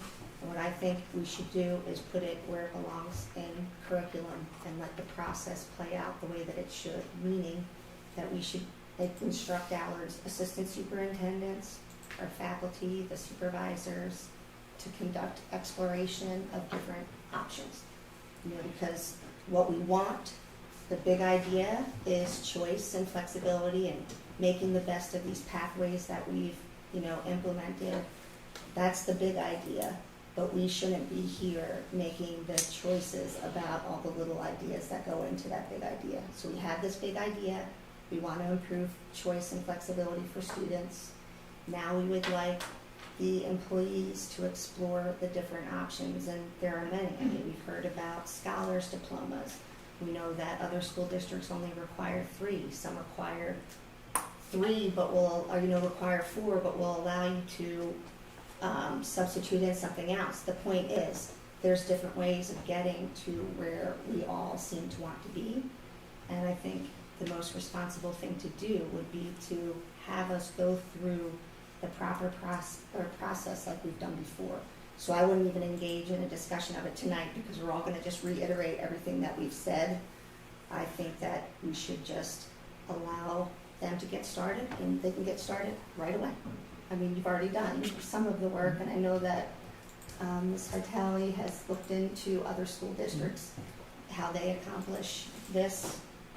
So we should get more of that information and make a more informed decision rather than the 9 of us saying, we know it can happen, and here's how we think you should do it. So that would be my suggestion, that we continue to table it, let them do the work of doing the research. School board members are certainly welcome to be involved, just like we're involved in the sleep study and we're involved in the scheduling conversations and everything else. But it should be more than just us. It has to be more stakeholders than just us making this decision. The board sets policy, the graduation requirements, it's setting choice for kids, and we have the right to make that decision. This has gone around and around and around and around. We're not I let you just finish. setting I let you policy. speak. You're making Let me speak, please. changes to curriculum. No, you're making Yes, changes you to the absolutely graduation requirements, what you're requiring, not the curriculum, what classes you're requiring and what classes you're not requiring. And that is the board's role, and then the administration carries that out. It's gone around and around and around, and with all due respect, every time when the decision goes in a way that's contrary to the outcome that you're looking for, you find a different way to sidetrack it in a different direction. And that's, Megan, when we had operate the in idea majorities, so I think everybody needs to share course, where they are. when we where they are had moving forward. when we had the idea to make a finance course, personal finance course requirement, we did not start by enacting a policy that made it a graduation requirement. That is absolutely not where we started. We're And to not say- adding wait, requirements, we're to adding say- flexibility. You're actually cutting the content of our social studies by 25% and also wanting to add in more content, which is civics, required civics instruction. If you don't think that that's a curriculum change, I'm not sure what curriculum is then. Well, I have a You're question. absolutely changing curriculum, and that is not the process that we should follow. We should let the process go the way that it's supposed to go, just like we've done with other courses. It went I through the agree proper with that. process, I you just absolutely disagree agree with the No, outcome we of did- the we did process, not. and now We you wanna absolutely change the did not process, follow and that's any- not how we it did not works. have So any we curriculum. had a presentation by Dr. Bolton of what they went through with their process. We're changing that in the last minute. Right. We're That saying is we not- don't wanna we- require let me it. finish. We are not the experts in curriculum. We are not, we set the overall policy. We should not be getting into each individual aspect and changing this and changing that. What happens when the next board comes in and they change it? We have no consistency then. All of a sudden, the next board comes in and says, oh, we want more science, so we'll put that in. You can't do that every 2 years. And drive Same thing it- can happen when drive- you have a different administration who thinks science is more That's important than different. social studies, or social But- studies is more but important than science, or You don't know. You don't have the You're expertise making that these changes people No, I'm- do. You're making I'm You need to- suggesting that students, I'm suggesting But that to- in students order along to with their do that, families the should be able to decide the presentation that pathway you- that's but best the for them. proposal that you They gave, have flexibility. yes or no, the proposal that you gave is making changes to curriculum, and it's changes from middle school through high school. It absolutely is. It adds things, you wanna add civics content, That was the to our administration's social recommendation. studies, but Was it? the point is, you're telling them that you want to reduce the social studies content. Yeah, all I'm saying is that they should require 3 and not In more, like order the to state do that, requires, they which have is to- what the state I know, recommends. Megan, but right now, This we is have state all of this recommendation. time to cover the social studies. You wanna take away a full year of that. I'm not So taking it's anything away, logical. every That's what student the can kids still do. take it if That's they It want is, to. no, you still have to That's meet their all the choice. standards, you still have to meet all the standards. Now, other schools do it. The question is, how do they do it? It would be much more responsible of us, as board members, we cannot make that decision to say, we think that our courses, you know, you could adjust them like this and it's all going to be fine.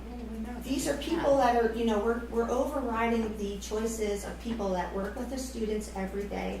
We did not do it These with courses personal are not finance. required to meet the standards. Can I We ask asked a that question? question, we got They an are email from the required. administration that There are specifically world laid out that history those do standards not that are affect. required. Well, I think that it's irresponsible to push curriculum changes onto the administration when they have not had the time to explore it and when there's other options available to us. Can I ask you a And question? when the I asked community a question. has asked for it. Can I ask a question? Who's in So charge? we changed the graduation requirements. Well, let me ask you a question. If we changed the graduation requirements now, do we have to redo the curriculum by start of next school year for social studies if we went to 3? Because they listed a lot of good points in their presentation of how difficult this would be for going from 4 to 3. Do we have 6 months to do that? I mean, that's not fair because they have a regular job to do.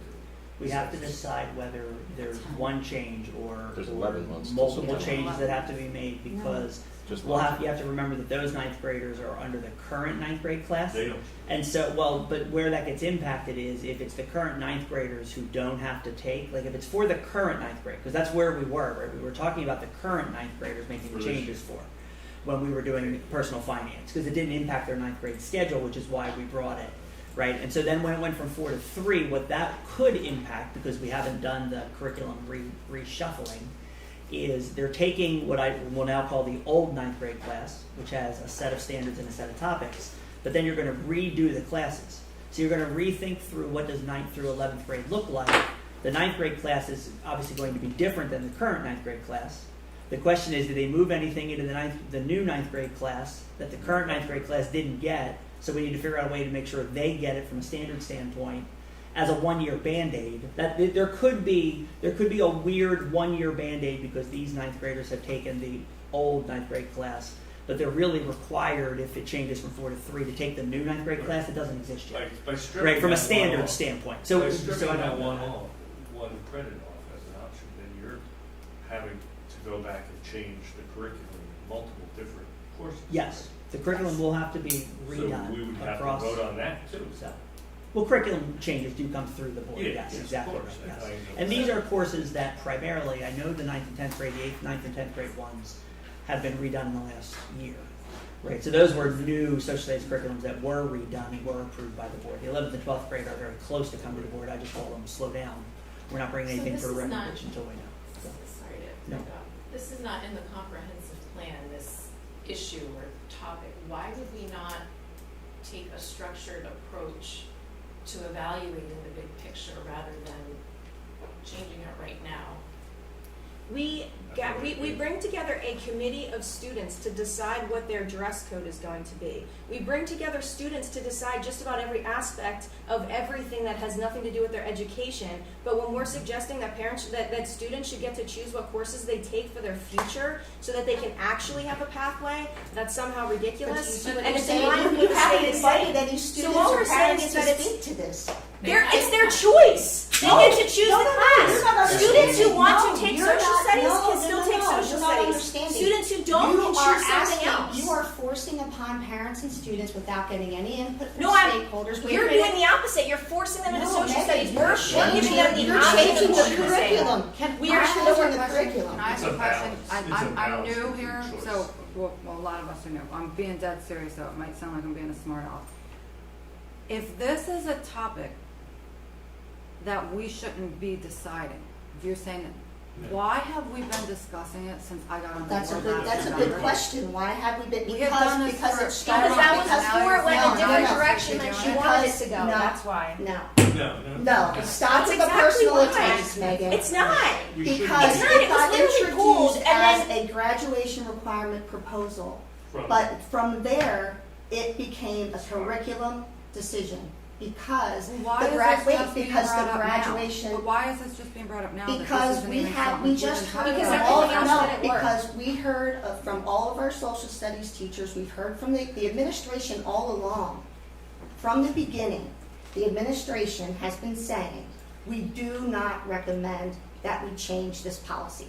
That has been what they have asked for from the beginning, but it's persisted and They persisted. recommended If we we not want change the to- if advocacy we want policy. to- They recommended we not change a Megan, lot of things that the you advocacy changing. policy can be turned on and off like a switch. Very different. We could say tomorrow, go ahead and put all your symbols back policy in your decision. classroom. It's a But the policy. execution But this is drastically different. curriculum, and it will But these impact things happen years of our that multiple students. times as well. Like, But the the curriculum changes do execution happen is- multiple No, the times. execution Standards is also completely, change and get execution bulleted is because completely we buy different. certain and different resources to go with different classes and courses all the time. It's not like this is something new. class- but when is it ever We done, also wait, when heard- is it ever done without involving all the stakeholders? So When we is it did have done a presentation without- from We're giving administration them at a the last choice. We're not enforcing anything curriculum on them. meeting, as well as educators came and spoke. I've even reached out to them to even meet. That didn't happen, but it's not like it wasn't there to ask for input. And then there were some that came to the meeting and came to the school board meeting, the committee What did they meeting, really and give spoke, us, and though? administration also gave a presentation on it as well. I don't see that it's just, Stakeholders there's weren't been asked nothing. about finance, stakeholders weren't asked about the But healthy stakeholders physicians. did support, when we come on, when this we is just getting presented the ridiculous. idea, stakeholders did speak up and support the change. We have heard from 0 people. Really? 0 people Because I've gotten that about have- 100 emails Well, from where at least are one those? individual. But You've where are gotten them those? too, you've responded Well, to them. from one person who wants personal finance to be a choice. That's what that person Well, wants. on that note, I want to suggest something, and I've said this before, but I don't know if I've said it publicly in a policy meeting. I'm really a proponent of personal finance and civics. However, in an effort to have more choice and more flexibility, I do think that if a student can test out of either one, we don't tell them what the test is, they can test out with whatever, an 85%. We have one parent who says their kids known this since they were 6. If that's true, then great, test out of it, and you have an extra half credit. If you love the Constitution and you know all about that by the time you're in high school, test out. So there's potentially 1 extra credit. I mean, there's Well, but plenty of The courses. problem with having them test out of civics is currently you want to embed that into all of the social studies curriculum. No, not It's all. not I going want to be a half a standard. credit. I want half a credit. I know, civics, but and if it's you can not, test out of it, then you so can test out then, of if it. you're not embedding it, then you're taking the 4 years of social studies, you're taking away a year. So now you have 3 years to cover what we have taken 4 years to cover in the past. And now you're also saying you want to add a half a credit course of civics. So what you're really doing is reducing social studies from 4 years, 4 credits, 4 years, however you want to look at it. You're reducing it from 4 to 2.5 because you want to add back in the civics and keep it at 3. But that's not These true, are all because the fourth discussions year is that I think would electives. be much more worthwhile That to fourth year involve has more people choice. because you haven't, you heard from them and they're like, please don't do this, please don't do this, please don't do this. Here's some reasons why. And still, we haven't heard And the health and outcry phys ed from teacher them. said the same The thing about same dropping from thing. 2 credits to Why 1.5. Well, Take a year. Yeah, why can't Why you does it just, have- why does Why it do you have have to to be do that for health passed? and PE? Why does the policy Ricky, what have do to you be wanna passed do? Can tomorrow? we- So let's who's just- on the committee? Ricky, what do you Myself, want to do? Mrs. This is- Cullen, this Mr. is- Reese, and Mr. Russell. No, Right. we have open committees. Everyone at the committee has a say of what goes to Okay. the board meeting. Ricky, So- what do you want to do? I'd like to move it on. With what? Exactly what's on this, 3 This credits. is really, this one is so of irresponsible.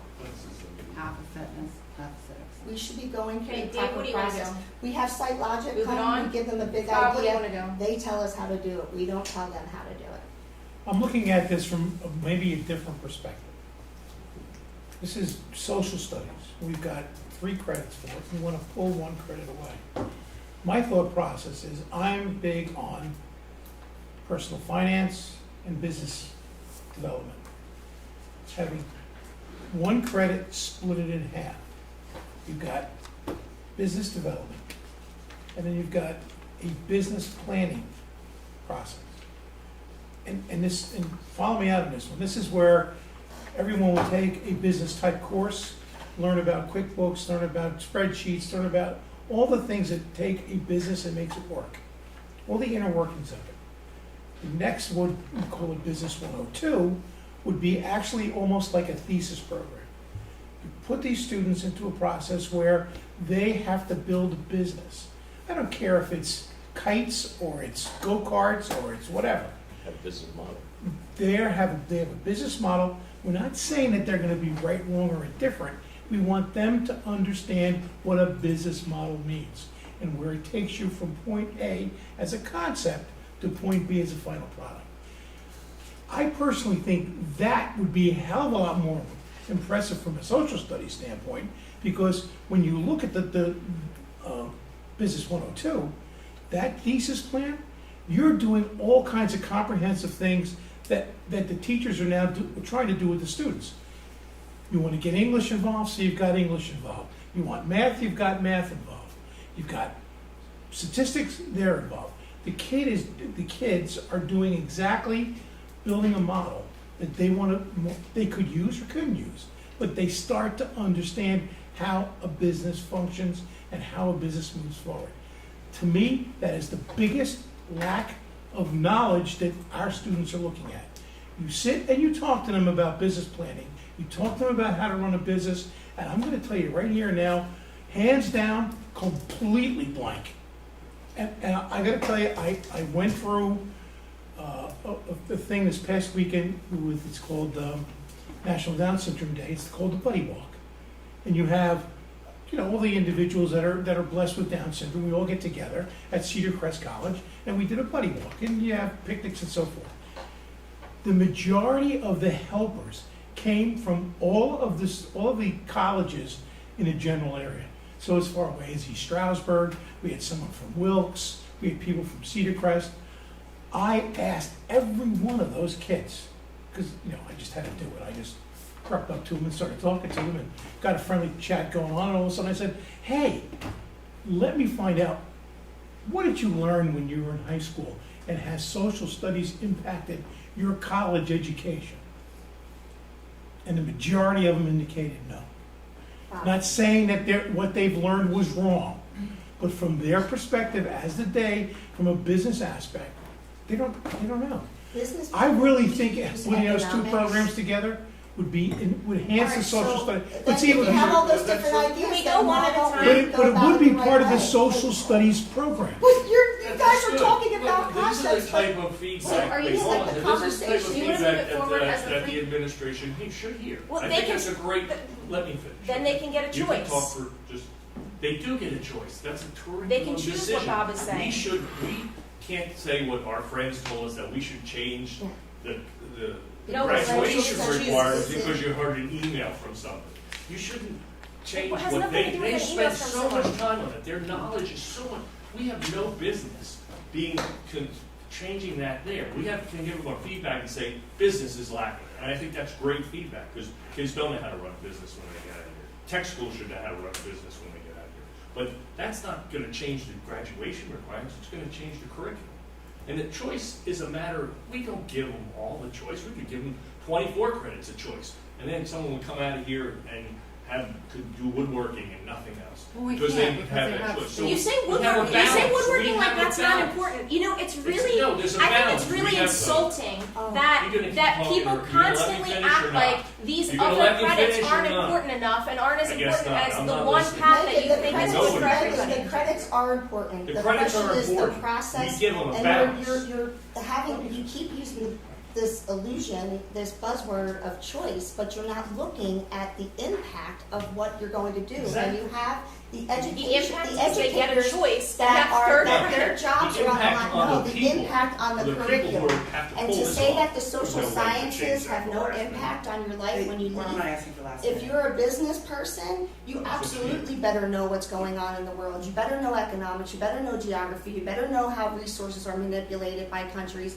to control other And they're countries here for 13 politically. years, so if we But- haven't taught them that by then that's a problem, and maybe we That's a do need to curriculum That, we but, do it's need a to cur- do but a you want to curriculum. take the curriculum that they learn currently in social studies and you want to compact it even further to get to this illusion I'm not compacting of- anything. Anyone who wants to You take are. Acting.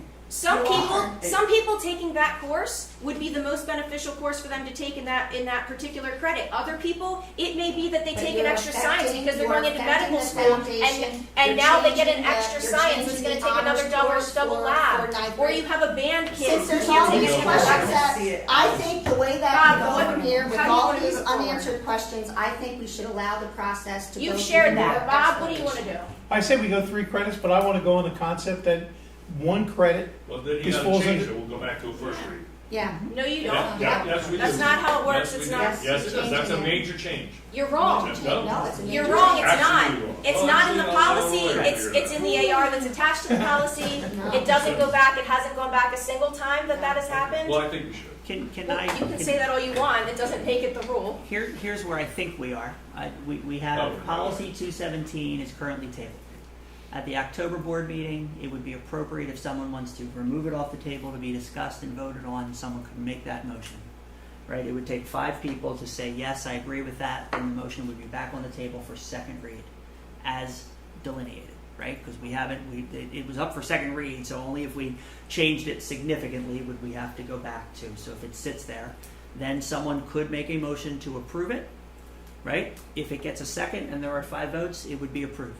I'm not sure what the benefit of going around the table right now, since that vote has to be public, Right. Because we don't move any. that's It's already how, sitting on that's the how it'll table. appear It's on the already on agenda. the- It's already sitting on the table, right? And so we know what the process is in terms of removing it from the table. The question is, does anyone have anything else they want to add to the conversation How will specific to? How will it look on the agenda? It currently will say, consider policy for second read. Policy is currently tabled, just like it does on the agenda. Right up there, you see how it says 217 graduation requirement policy is currently tabled.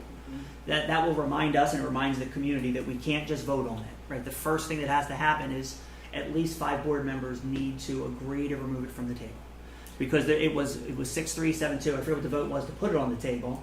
Right, so we need to now know whether there are 5 people who actually want to remove it from the table. Right, we can't make that determination tonight. There's no reason to go around and say, right, you'll have to decide October 24th if that's what you want to do.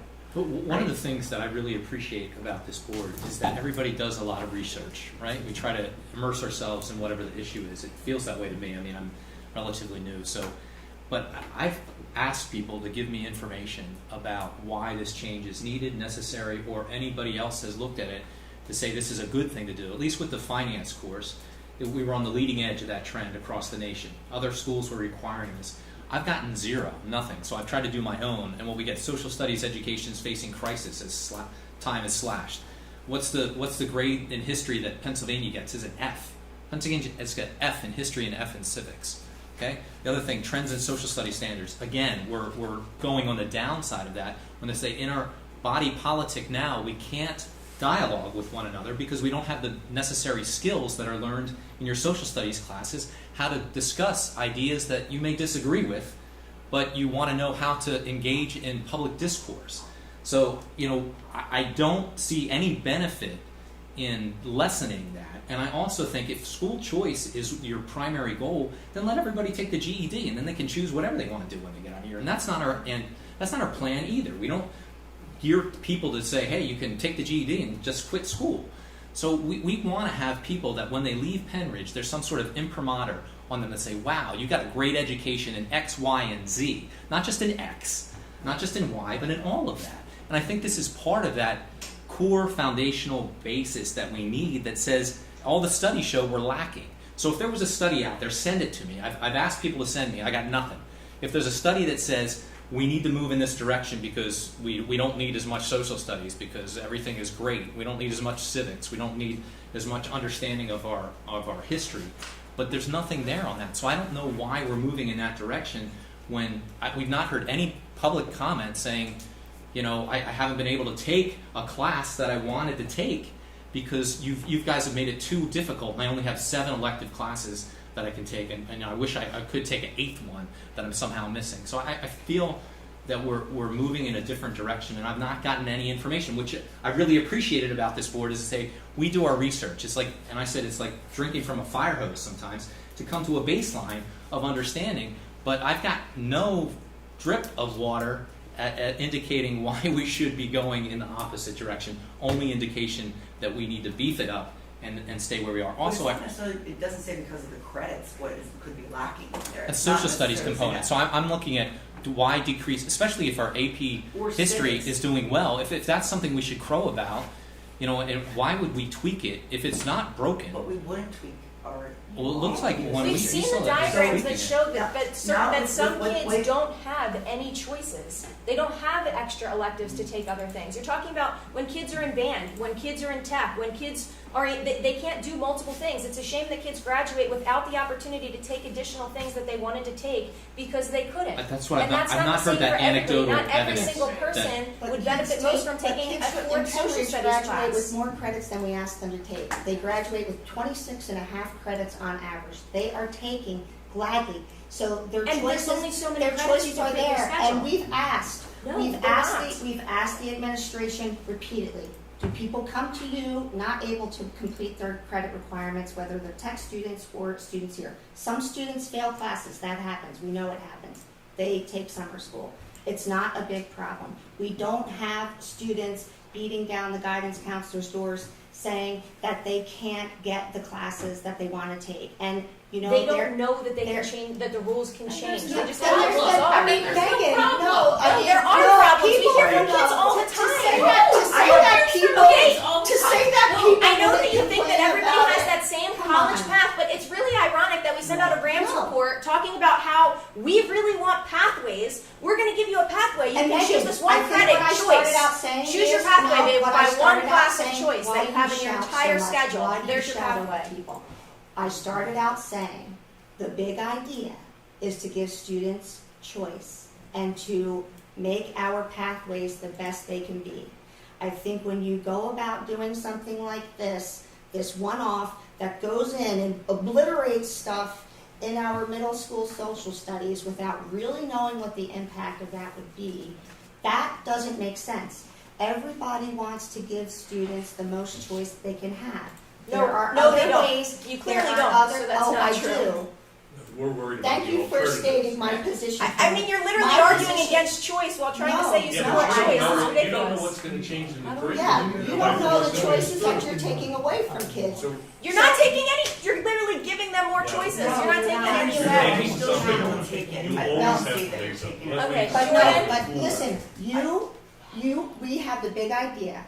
Since you tried to misrepresent what my position is, I am a school choice proponent. I am not shy about that. I know school choice is coming, and my position is that public schools will be able to compete in that. We're pretty well positioned. We have the infrastructure. We should be leading the way to show other public schools how to achieve choice in the best way. By We blocking shouldn't be choices? doing it. No, we're not blocking it. We want to explore all the options to make sure that we choose the best option that can become a model for the entire Commonwealth.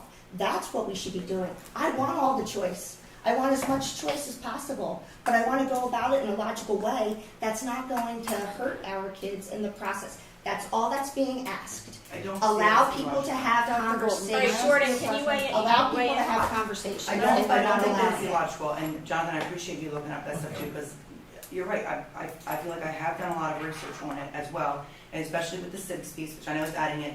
Only 17 states even offer civics right now, and I mean, I feel like you can see that everywhere, that they're, even like immigrants that come to our state know more about passing the civics and about our country than people that have been born here.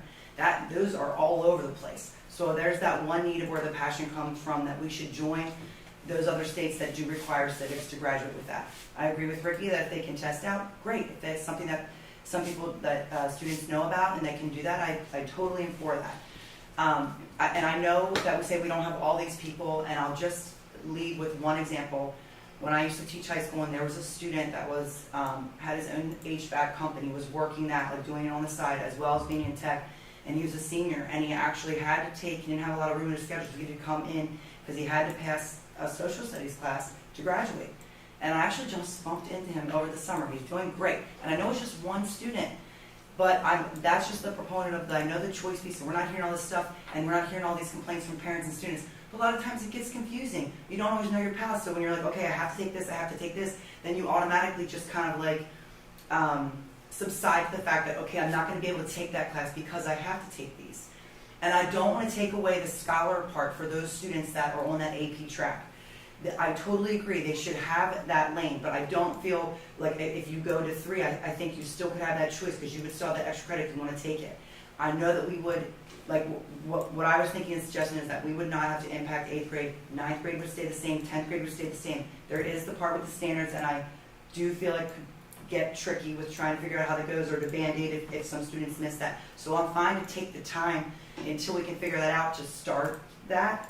However, I just feel like, again, it's not everyone's track to go toward having 4 credits, and if they do have the option to take something else, that's not the track, and that's what I am for. And I don't think it's necessarily rushing it. If you have heard, and I have reached out, so that's where I'm at, to move forward with the 3, to be like workable, completely workable with what's going to happen.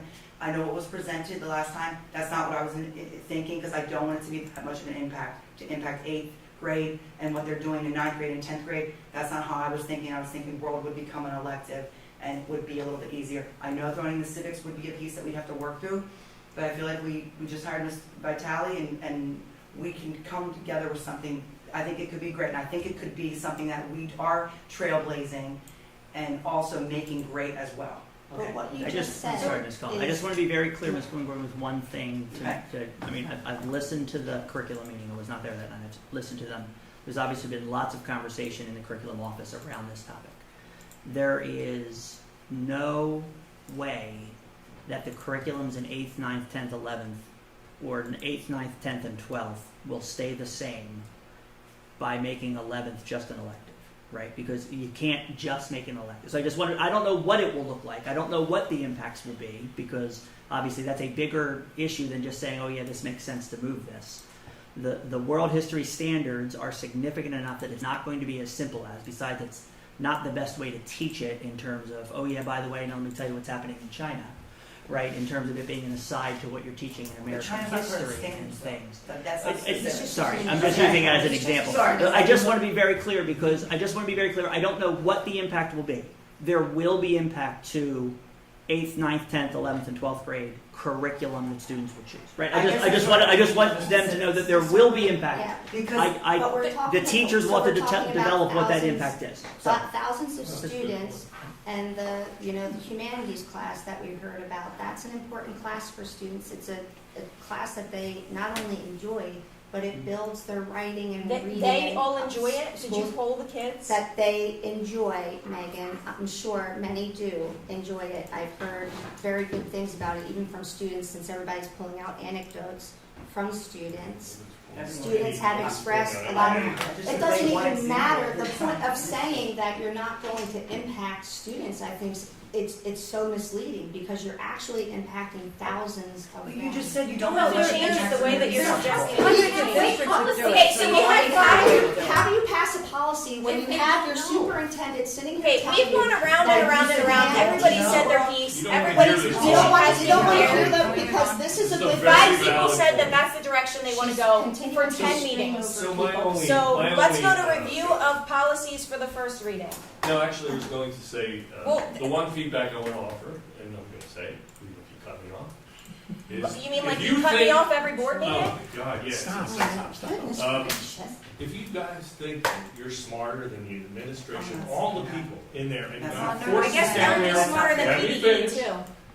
You're going to force them to try to figure all this out in a short period of No, time. in no short period of time. Well, you said no short, but they want to push it through. It's not 11 No, months. I- That You is have not to the have right it thing to do. started. If you want to change the course curriculum, do requirements it. are- That's the fine. course That's where we. selections in the- but to Everyone do knows it your now, positions. Right You now made is it a clear. big mistake to do it, and your vote is saying Review- that you are smarter than the administration and they can nobody's figure it saying out. that. fair. That's your- That's what that's you're your- saying. It absolutely is No, overriding it's not. their professional opinion that they gave us, and you just heard Dr. Bolton say. You overrode Give his him some credit. personal Wait, opinion you on just- every policy again, you you're disagreed screaming with. over me. Because you two have been going on, we know No. your opinion. No. Everybody has made their Dr. opinions clear. Bolton just Let's offered move on. nothing. You can Listen to share him. your opinion Listen to what again he at the said. next She's meeting. wanting to stop me from talking So because review that's of what policies else for is first saying. reading. Something. Thank Dr. you. 236.1 Folks, threat assessments. Folks, we're beating each other up. Why don't Well, we it's just? like why don't we Dr. just If you would move like on? to speak though, I'm You sorry. just shared something that wasn't shared before, Dr. Bolton did. So this policy discussion, I think, started clarifying the policy from 24 to 24 to 24 and a half or something. We were trying to clarify that language, and it turned into this. The community has asked us to focus on learning loss. They have not given us a mandate for this issue, and I'm not saying we shouldn't look at it, but there's, right now it's a hypothesis and it's a theory. The business case has not been made. Why can't we take it slow and maybe make something better than we have today rather than jam it down when our superintendent is saying we don't know what the impact is going to be. We don't know how the curriculum is going to be impacted. I think that this is not the right way to do it. I'm not saying I'm against looking at the bigger picture. This is not the right way to do it. Okay, moving on. First reading, review of policies, threat assessments. So I will go ahead and pull it up so that you can see it. So threat assessments, the policy, there were minor changes, and they were all from PSBA. So this policy was just adopted last year. So there's just a few small changes that I will review. The first one being on page 3 under guidelines. So it's now saying that we have about 40 staff members that are trained as our threat assessment team, as part of our threat assessment teams. This part here, where it includes the annual component, is that now this threat assessment team needs to make sure that they're getting trained every year. So some type of refresher course. So that is something that is now identified. We just got trained this past spring. So we'll be up for that again this coming spring, where there will be some type of refresher training, as well as we're hoping to add some additional people to our threat assessment team across the district. And the state is working on those trainings. Yes, Like yeah. some other policies that happen, what this actually will look like has not been given to us yet, but Yep. there will be some annual training that we are expected to cover. So whether we can do that internally or we'll have to utilize the state's resources, we'll have to wait till we see it. Right, yep. And then the other component of this policy just talks about the mandatory training for school staff, just on identifying or recognition of student behavior that may indicate a threat to safety. So this is similar to our Safe to Say training that our middle and high school teachers and students get every year. So this is something that we are already doing. We'd have to look at having our elementary staff be a part of this as well. But that would be it's the only other part of this policy that is changing. That's being added. Is there anything else besides the Safe to Say that you guys are using for the training, for the identification or recognition of the student behavior? Anything else? So we use for when an actual threat comes through, we use the CSTAG training, that's our threat assessment team. Okay. We use the Safe to Say, and then when we go, and I have a visual that I can show you of all the trainings that we do use when it comes to any type of security or safety. Okay. But then we also will, we have the suicide awareness, things like that, a little bit different, and trauma informed, which I can show you, which is actually the next policy and how that has changed. And the CSTAG is the training that was developed by the Secret Service. Is Mhm. that accurate? Yeah. That's Yeah. the industry standard in terms of that threat assessment team developed by the Secret Service. And we've used it this, we've had to use it this year, and it's been good feedback because it really focuses on a team approach. We have at least 2 to 3 individuals at every building that are trained. So it really is a nice approach to looking at something that can be quite serious, making sure that we have a lot of people around the table talking about what would be best for kiddos moving forward. Okay? Any other questions for that? Anybody? Questions? Nope. Okay, and let's move on to emergency preparedness and response. So again, PSBA had a few changes here, and this policy was actually just revised last year, so there was only a few additional changes, and I will let you know where those are. The first one is on page 4. So this is where right now we currently need 3 hours. We have 3 hours of training every 5 years that look at situational awareness, trauma informed, suicide. So that is the current. You'll see here. It's a minimum of 3 hours of training every 5 years. What is now being looked at as part of Act 55 is actually 3 hours every year. So it's looking at additional, not additional training, because we actually do all of this training already within Penridge. And I want to bring up and show you what trainings we currently do. So we have youth suicide, we have trauma-informed approaches, we have ALICE, monthly fire drills, annual security drills, Safe to Say, and then the CSTAG, that's what Dr. Bolton was talking about, where we'll have to find out what that's going to look like. So Act 55 is asking us to do 2 hours where it looks at situational awareness, suicide, ALICE, those pieces, and then it's asking us to do an hour when it comes to security drills and those pieces. So we do the majority of that already, so that'll be something that we'll continue to look at, but that is the one part of the policy that was changed. And you said they ask. It's a recommended change. Recommended. Yeah, recommended through Act 55. And who does the training? Is it the local police department? So some of it is virtual, is online. The majority of it is online. Some of the stuff that they're asking, especially when it comes to situational awareness, that may be some things we actually do in-house with some of our own staff. But the majority of it is done through whether it's Safe to Say or Safe Schools. And then as far as that was the biggest component of this policy. There was really no other changes, just the 3 hours every year. So then what, for like B and C, for trauma-informed approaches and behavior health awareness, what do we use for that? So trauma informed is part of Safe Schools. So they do, I think it's the 25 minutes yearly that they do in the beginning of the year. As far as behavioral health awareness, we don't have a specific training for that, but that is something that, obviously is, if students are struggling, we have our counselors, we have our social workers, where it's more on an individual basis based off of what kiddos that they need.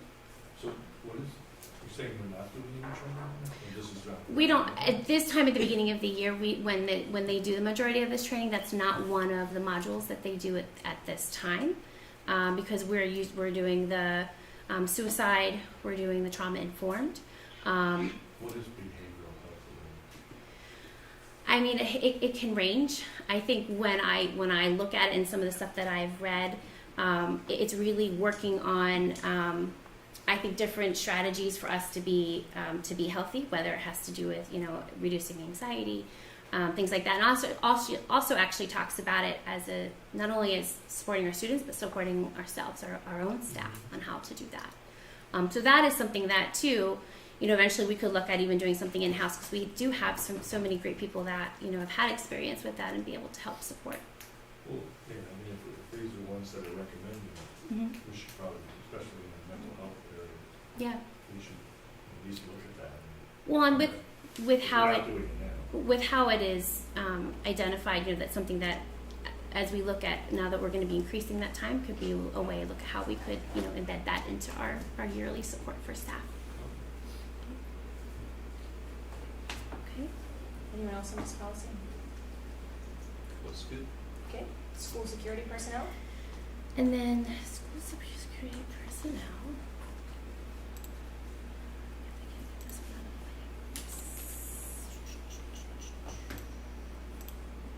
I can't see it because this thing's in my